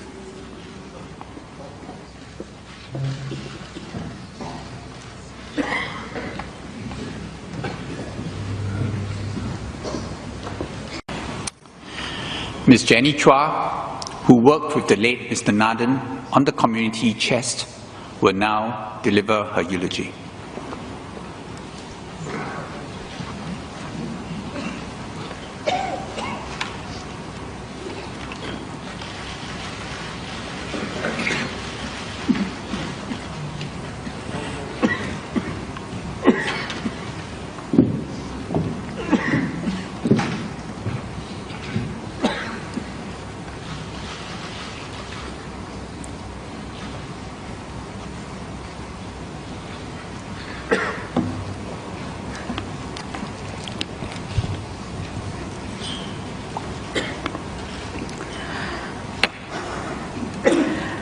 Mr. Nathan loved to write letters, handwritten ones, not emails. Many of his friends would have received these personalized notes from him, written with instrument of his choice. A $2.20 Uniball Signal black broad-tip pen. In his characteristic cursive style, handwriting, always dated and signed. Like the man himself, his words were warm, encouraging, heartfelt, and inspiring. Such were also the defining qualities which Mr. Nathan brought to the social service sector. Today, as we give thanks for his life, allow me to share with you a few of his letters from the heart. Mr. Nathan was President of Singapore. He could have simply lent his office to various causes. But he was so committed to the social service sector that he wanted to be directly involved in our work. As Patron-in-Chief of the National Council of Social Service and the Community Chest, Mr. Nathan was present at and participated in many charity events. From school fundraising functions to large corporate occasions. He was there to personally engage beneficiaries, donors, and the volunteer welfare organizations. He would make every effort to speak to as many people as possible, and was so obliging in acceding to requests for photo taking that a short walk to the door as he departed an event could take up to 45 minutes. Organizing his menu was a bit simpler. He doesn't care about the items as long as the main course is mee rebus or mee goreng. Sorry, Mrs. Nathan, mee goreng. At one of the charity gala dinners organized by the Community Chest, Mr. Nathan noticed how the organizing committee and I had to deal with a couple of difficult donors. I was tired and probably showed it. The next morning, I received a handwritten note from him. A line read, "Some of us have greater burdens to bear. I know it was not easy for you." I'm certain I was not the only one who received such a letter. And mind you, it was never a standard template. No two letters from him were the same. Someone told me Mr. Nathan doesn't even plagiarize himself. Another letter in 2010 was to G.K. Goh, the then chairman of the National Museum of Singapore. The letter was sent out the day after the successful launch of presidential presents. Mr. Nathan once again had the working team in mind. He wrote, and I quote, "I must compliment all the museum officials for a well laid out and tastefully presented display. Kindly convey to them my appreciation, and in particular to Iskandar Maidin for enlightening me about each item." Of course, one cannot talk about Mr. Nathan's contribution to the social service sector without frequently mentioning President's Challenge, which he started in the year 2000. The largest annual community-driven movement in Singapore, it has raised over 100 million to help needy children families, the elderly, the disabled, and many others. Mr. Nathan worked hard to make a success of President's Challenge. He called upon all his contacts. If he knew you could contribute in one way or another, he would call you. What started out as a week-long affair eventually became a year-long campaign. Smaller charities and those who had difficulty raising funds were on his beneficiary list of President's Challenge. Mr. Nathan was a mentor to many of us in the social service sector. Ang Bilian, Director of Social Welfare in the Ministry of Social and Family Development, worked closely with Mr. Nathan when she was Chief Executive of the National Council of Social Service. Bilian published a book, What is Social Work?, in 2015. In a letter to Bilian, one can feel Mr. Nathan's strong passion for social service. I also looked through your book, he wrote, which I think will be useful for those entering social work. Often, all we have is a bleeding heart and not knowing how and where to begin. This is especially so with the young, who are all attracted to the idea of doing good. Over the years, Mr. Nathan became convinced that Singapore corporations have a critical role to play in fostering a spirit of giving. Mr. Nathan himself had received a bursary from Shell to study at a university. Retiring from the presidency gave him more time to devote to involving corporations in social work. He was invited by many organizations to sit on their advisory boards, but he accepted one offer. As chairman of Capital Land Hope Foundation, the philanthropic arm of Capital Land.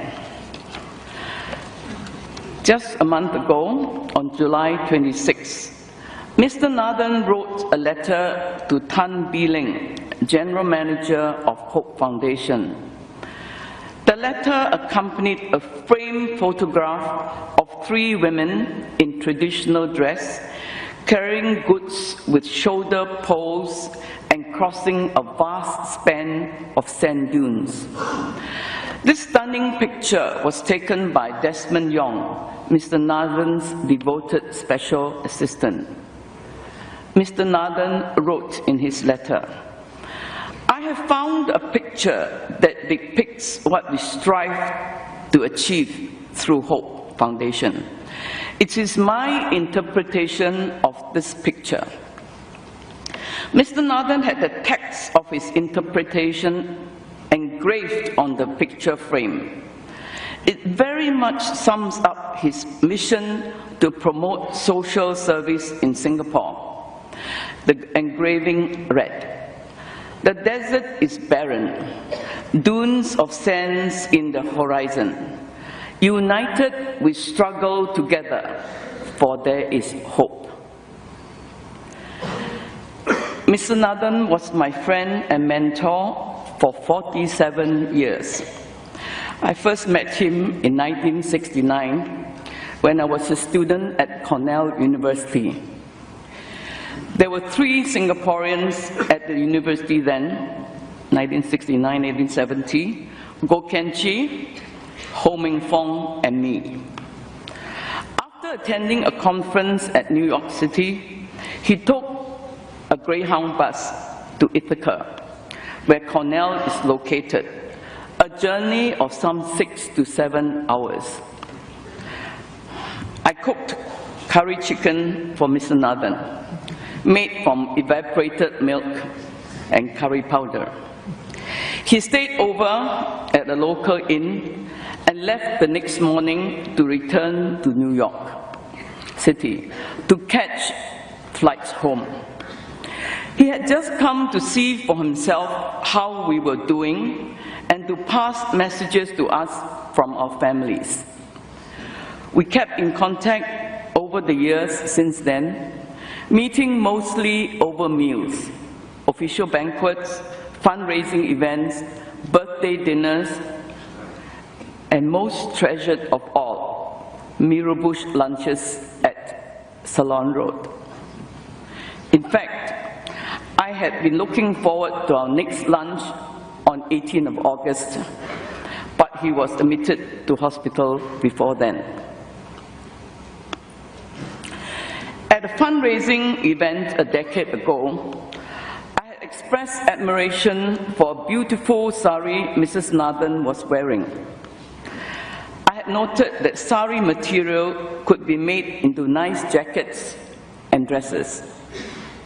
A few weeks later, a parcel arrived from the Istana containing an exquisite deep brown sari with silver white flowers.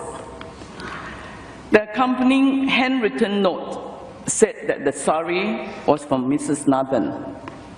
The jacket I'm wearing today is made from that sari. Thank you, Mr. Nathan, for your kindness and generosity, and for giving all of us in the social service space, donors, caregivers, volunteers, and beneficiaries, courage and hope. Goodbye, sir. May you rest in peace. We will miss you, but we'll always celebrate your life and take care of Mrs. Nathan.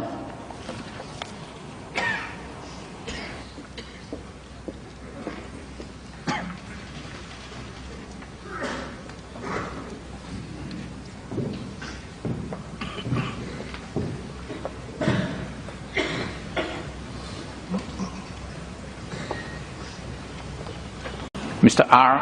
Atapan, a personal friend of the late Mr. Nathan, will now deliver his eulogy.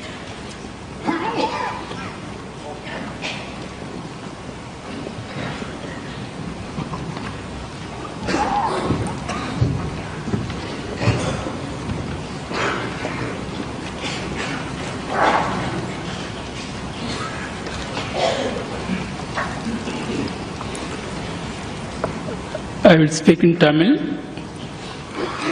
மாண்புமிகு திரு SR. நாதன் அவர்களோடு 16 ஆண்டுகளுக்கு முன் எனக்கு ஏற்பட்ட அனுபவம் தற்செயலானது.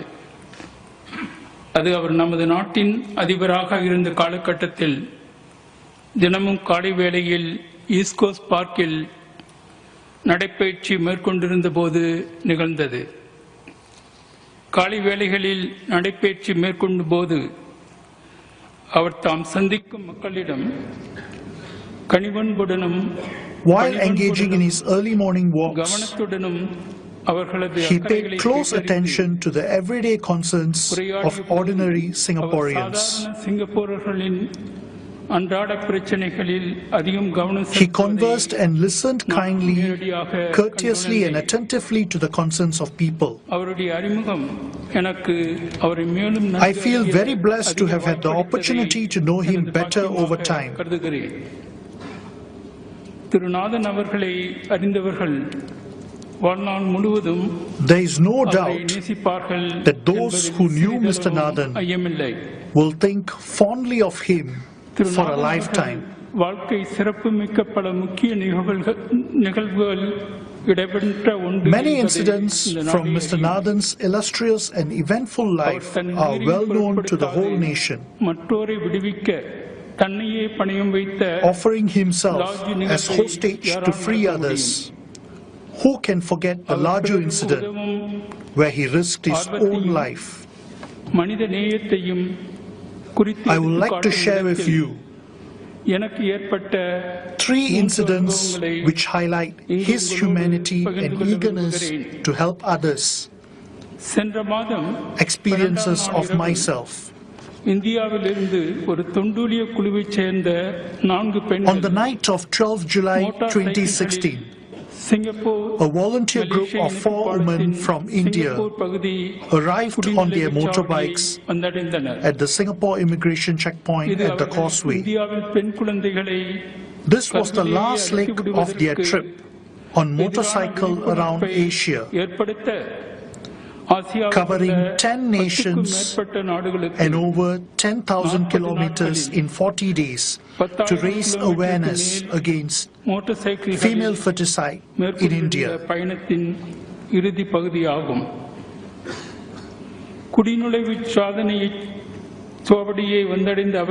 Officers at the immigration checkpoint did not allow them to enter Singapore because the woman did not have proper vehicle insurance. One of the contacts of the bikers happened to know Mr. Nathan, and he contacted the former president for help. Despite being hospitalized and the lateness of the hour, Mr. Nathan telephoned me.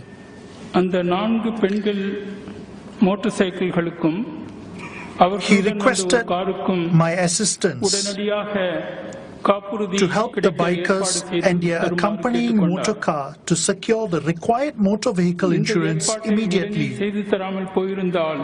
If it could not be done immediately, they would have been forced to wait there till the next day. I arranged for them to get the relevant insurance certificates that very night itself. The second incident happened on 18 April this year. That is Mr. Nathan's handwritten letter to me, which he personally delivered then. Along with the letter, he gave me as a gift a statue of Vinayagar, another name for Lord Ganesh. His touching note said, Vinayagar, Lord Ganesha, will safeguard you from all ills. Lord Ganesha will shower you with many more successes. My days are somewhat numbered. I will be 92 in July. My heart is getting weaker by the day.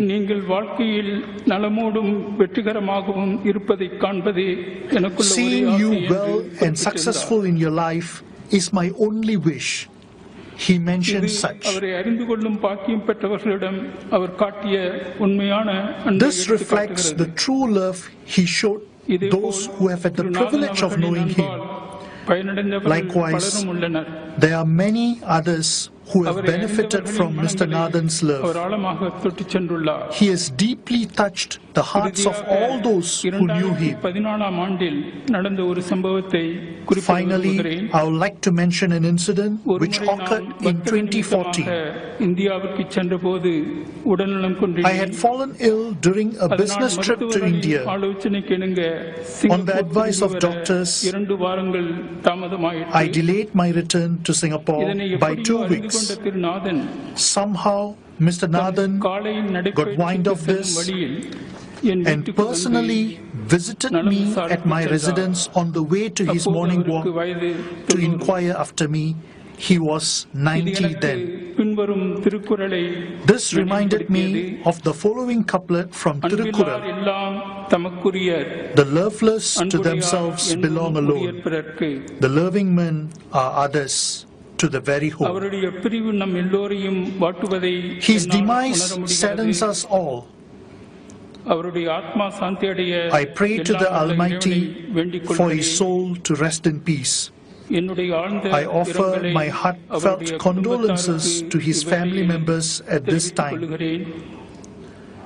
I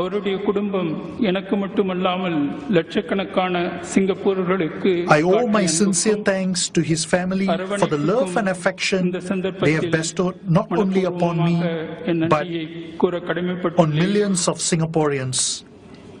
Mr. Nathan will always remain a priceless treasure in the memories of all of us. We are all so blessed to have been acquainted in one way or another with the life of this excellent great man. Thank you, Mr. Nathan.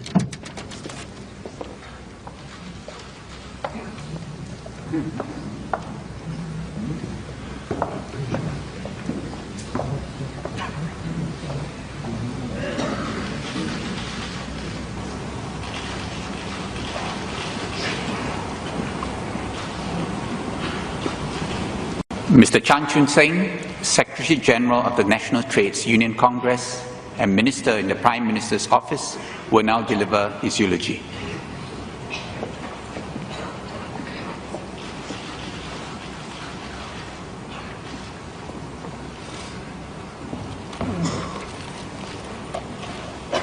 Today, I stand before you not to mourn the passing of Mr. Naden,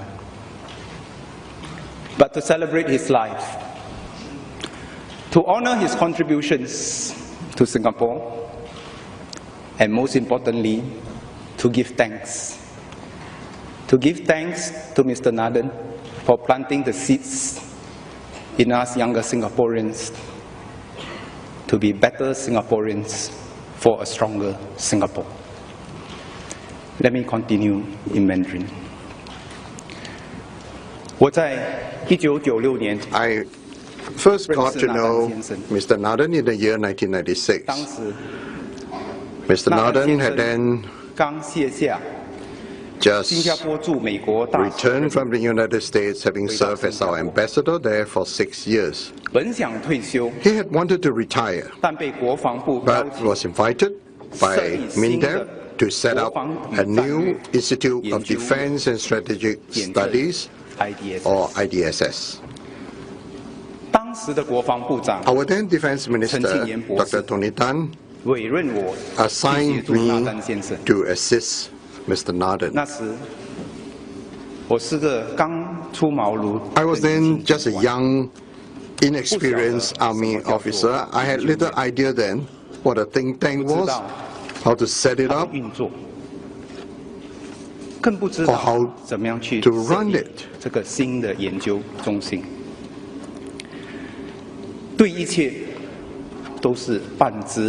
So I actually knew very little about the whole matter. Mr. Naden taught me the first of many important lessons. He said,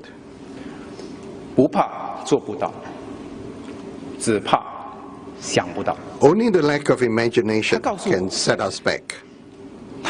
He told me that he had never set up a think tank either. But don't worry. So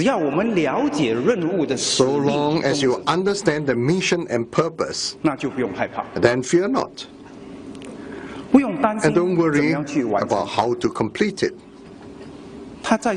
He said, we are given a free hand. Even when we had no clue whatsoever, so long as we put in a concerted effort, as they said, 3 heads are better than 1, then we will figure it out together. Mr. Naden's working style was influenced by our pioneers, such as the late Dr. Goh Keng Swee. In 1962, when Mr. Naden joined the Labour Research Unit, the situation was the same as what I faced in 1996. At that time, the only mission given by Dr. Goh then was to fight for the welfare of our workers. As to how to get it done and what to do, were left entirely to Mr. Naden and the officials of the research unit. Just like the other members of our pioneer generation, armed with a sense of mission and fearing no hardship, Mr. Naden gradually built up Singapore one step at a time. Sedikit, lama-lama jadi bukit. Saya kira mungkin bukan hanya jadi bukit, kita akan jadi gunung. Tapi bukan hanya untuk kita semua, tetapi untuk keturunan kita semua. 纳丹先生用人不疑， Mr. Naden would trust people to execute the plan. 自由往前冲。 So long as he have faith in the person, he will let him have a free hand. He was meticulous in all things he did, and he would never lock himself into dead ends. So with Mr. Naden, once we understood and embraced the mission, we never had to ask what our job scope was. We learned, like what the Cantonese people would say, you do everything. That was our specialties. So at the IDSS, Mr. Naden traveled around the world to find the best academy to join us. Leveraging on his extensive network, while I took care of the setting up of the facilities and in the process picking up countless important lessons of my life. Sometimes I would lightheartedly say that in the old IDSS premise, I know the location of every electrical wall socket because we had planned and designed them. Well, in case you think Mr. Naden had treated me just as an able subordinate staff, you cannot be more wrong. Mr. Naden never treated me or my colleagues as subordinate staff. He had always treated all of us as members of his family. Even though I only served Mr. Naden for a short period of time, but every year, during these family festive celebrations every year, he had never failed to invite me ever since. I made it a point to attend on each and every occasion unless I was overseas on duty. Every time when we went to his house, he would always ask in his fatherly way, how are you? How are your family? And so forth. He had never had the need to teach me how to care for others around me. Instead, he simply showed me how to do it through his actions. In 2011, I entered politics, and at the same year, Mr. Naden retired as our president. One day, he asked to come to my office at the then Ministry of Community, Youth and Sports to call me. I had a shock. I very rarely not listen to Mr. Naden, but at that time I persistently said, no. On the phone, I told Mr. Naden, no, it was not right. When I eventually called on Mr. Naden at his home, he held my hands. He told me that he wanted to call on me was to affirm me, and also an affirmation of the office of the minister. He went on to say that he was no longer the president, but just a normal citizen. So it was only right, as a matter of protocol, that he called on me because I was a minister. Having heard what he said, I grew even more respectful of him. I firmly held his hands and said, Mr. Naden, you will always be my mentor, and you are always a president whom all Singaporeans would remember in our hearts. From this episode, I learned yet another important lesson from Mr. Naden. His humility and his magnanimity of spirit to help the younger generation is something that we should learn When I joined NTUC in 2015, Mr. Nathan was again by my side. He unreservedly shared with me his experience and observations about the labor movement. He also shaped our mission and vision for today's labor movement. And I must thank him for his inspiration to me. Let me continue in English. Just this May, despite his health and busy schedule, Mr. Nathan made time to return to NTUC to share with us his perspective. I can still vividly remember his words that night. He was passionate as usual. He was incisive as always. He first asked us if we were just unionists or were we a labor movement. Were we unionists or were we a labor movement? He reminded us to stay focused as a labor movement that not only takes care of our working people, but also our country, Singapore. That the Singapore labor movement must possess that special ingredient that helps create that unique competitive advantage for Singapore, for our people to continue to see improvement in our lives and to give hope to our next generation for a better future. Mr. Nathan then asked us a second question. He asked,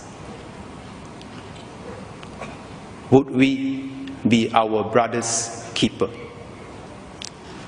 Would we be our sister's keeper? Will we take care of each other regardless, in spite of?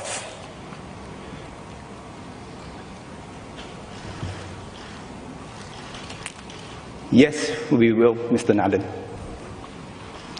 We will take care of each other. We will take care of Singapore. Your pioneer generation toiled with blood, sweat and tears to give us the chance to be called Singaporeans. We, the younger generation, will build upon it. You once said, and I quote, "The trade union movement is the place where the small man rises." The small man is important. Don't take him for granted. The trade union movement gave me the courage to stand up and speak to big people without fear.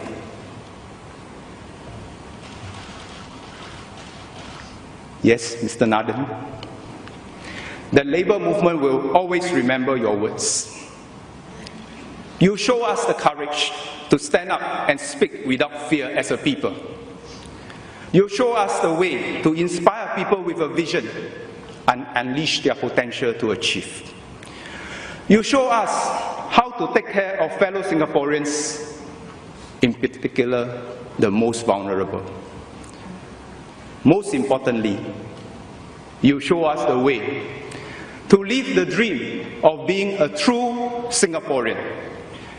That while we may not be able to claim a common ancestry, race, language, or religion, that we can always be united by a common future, a set of shared values, and a unity of purpose.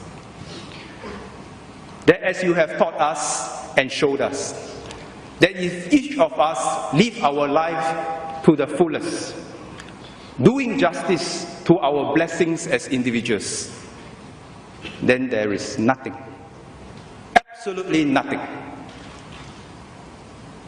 that can ever stop us from achieving our Singapore dream as a team. A dream to defy the odds of history, for us to be sovereign and free, to be called Singaporeans forevermore. Thank you, Mr. Nathan, for blessing us with your life's contributions. Thank you, Mrs. Nathan and family, for sharing Mr. Nathan with us all. Blessed are us all whom you have touched. Majula, Singapura.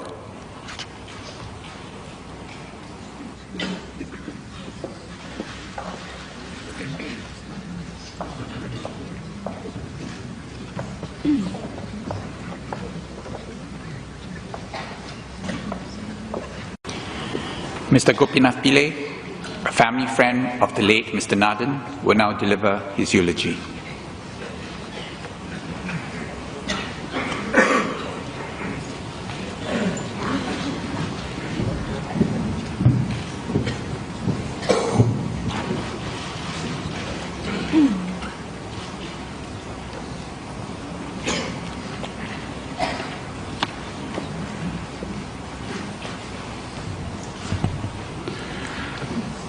While I'm honored to be speaking today about Mr. Nathan, I'm also somewhat troubled. What can I say that would do justice to a friend and mentor of almost 4 decades? How can I adequately put into words the loss I feel without my emotions getting the better of me? I first heard of Mr. Nathan in the late 1950s when I was an undergraduate.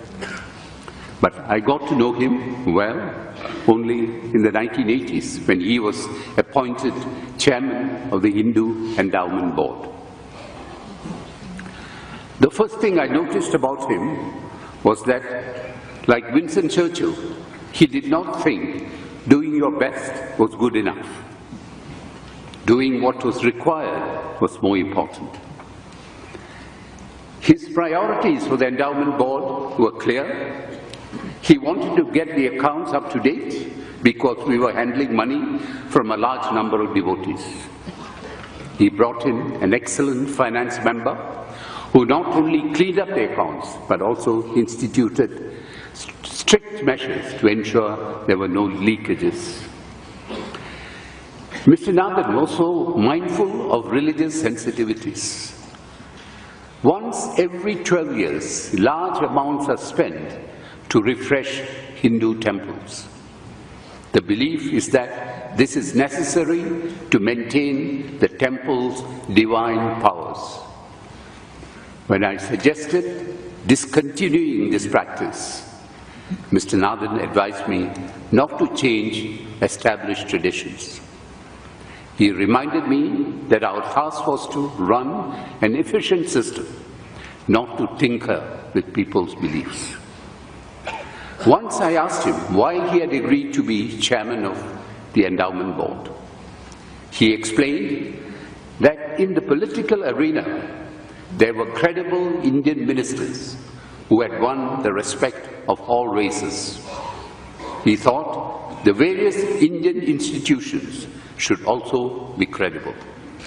It was incumbent on those who have succeeded to be involved in the running of community organizations. He felt very strongly that those who have done well should not cut themselves off from their respective communities.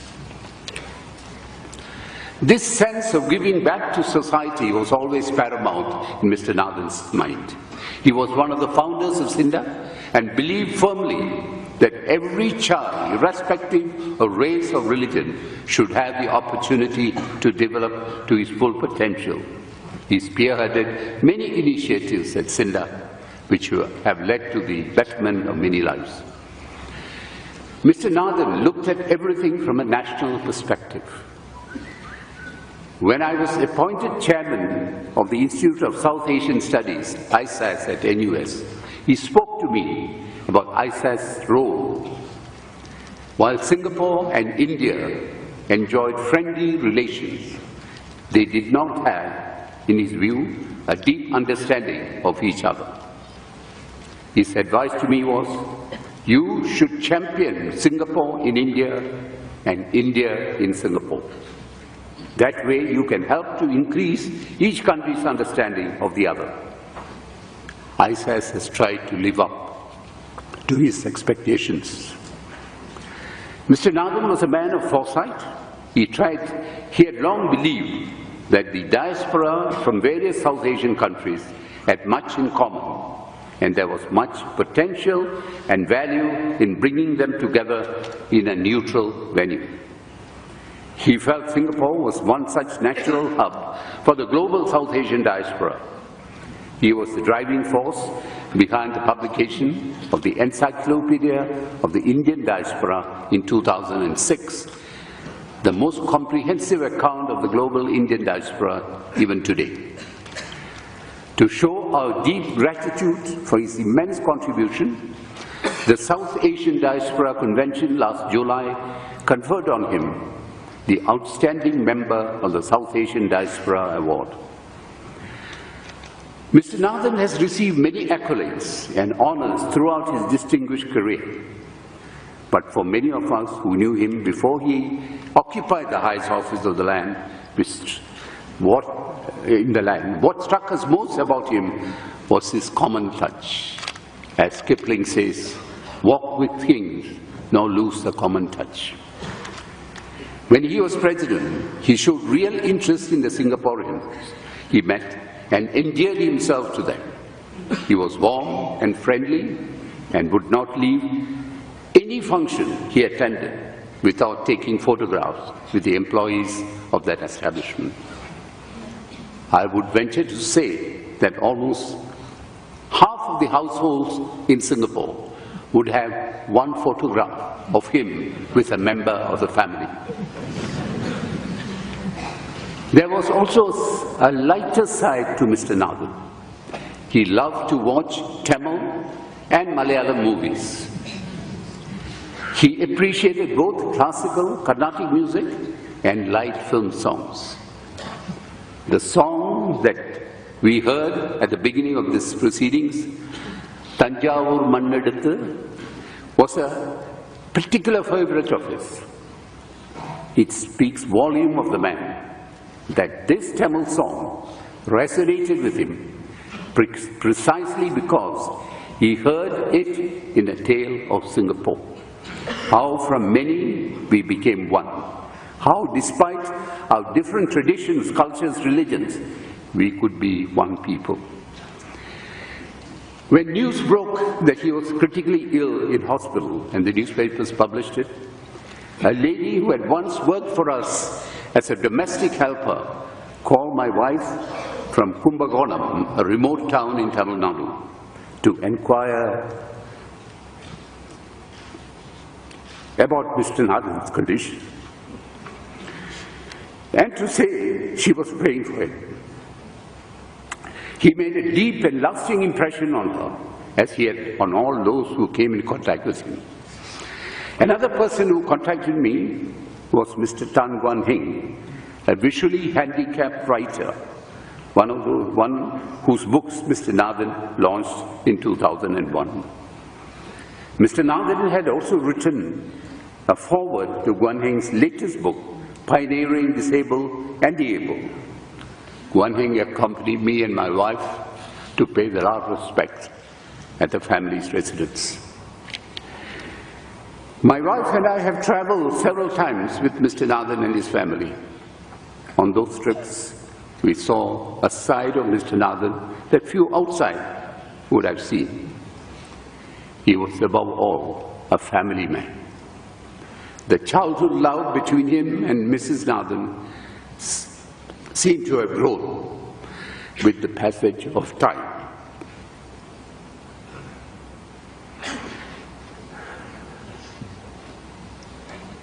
Their marriage is an extraordinary tale of devotion and love that inspires us all.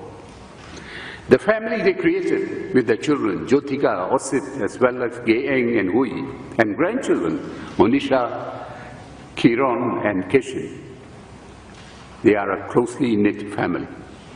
Mr. Nathan lives on in them as he does in our hearts. At this time of sorrow, we share the loss of Mrs. Nathan and her family. Pray that they will have the strength to withstand it.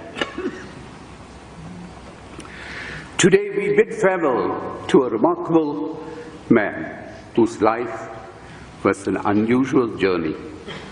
We were all fortunate to have been, in some measure, a part of this unexpected odyssey.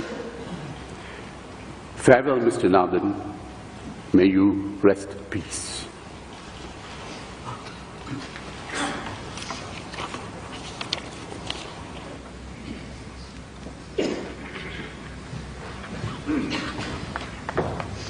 State wreaths will now be laid by the Chief Mourner and Prime Minister.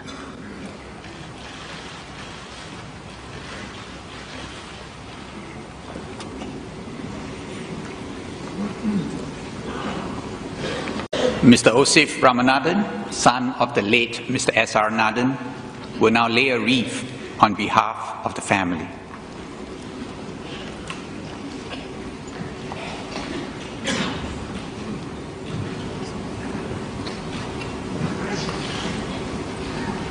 A large part of Mr. Nathan's legacy will be his work with the less fortunate, his rapport with citizens and various communities, and his support of a diverse range of social causes. Chief Mourner and Mr. Nathan's son, Osith Ramanathan, presenting the first wreath.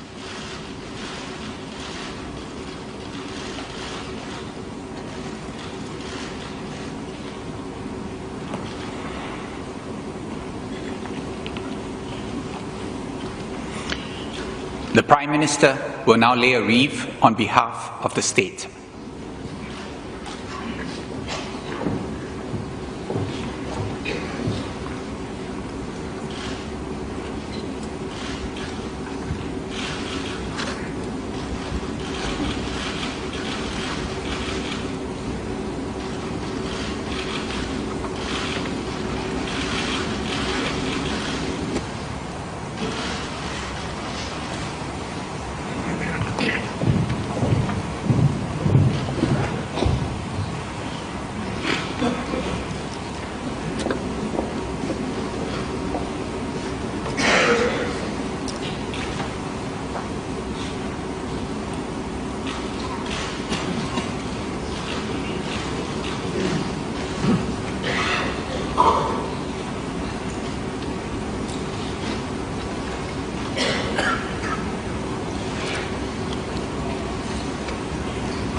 The coffin bearer party removing the accoutrements, and soon they will begin folding the state flag.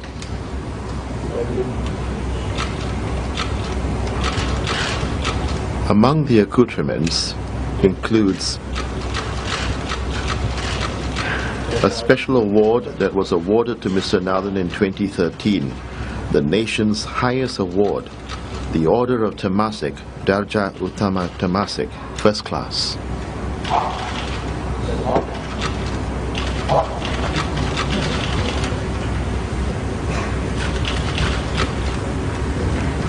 And the second award, Pingat Jasa Gemilang, Meritorious Service Medal.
The flag and accoutrements will be handed over by the coffin-bearer party commander, Lieutenant Colonel 26Aug2016, Headquarters Medical Corps, to President Tony Tan.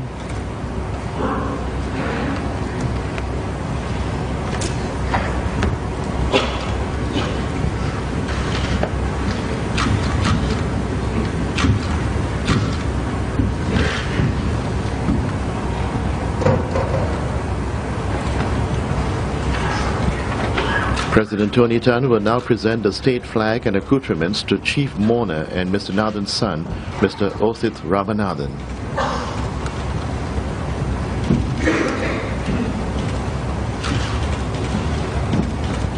The presentation of the state flag to the family is the highest honor given by the government to a statesman.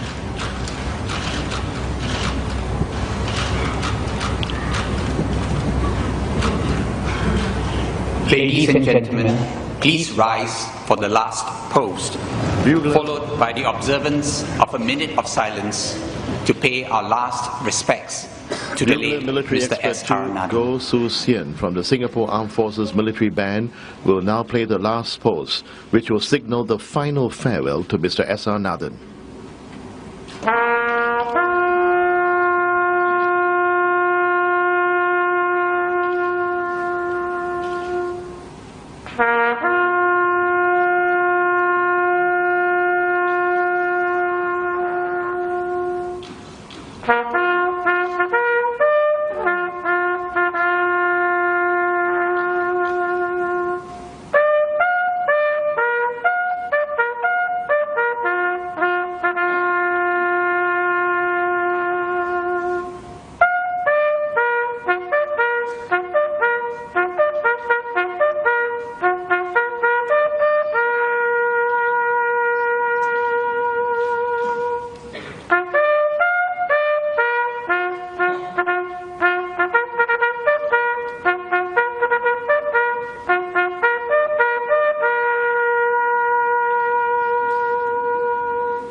In a short while, the sounding of the rouse is a symbolic call back to duty after respects have been paid to the memory of the late Mr. S.R. Nathan.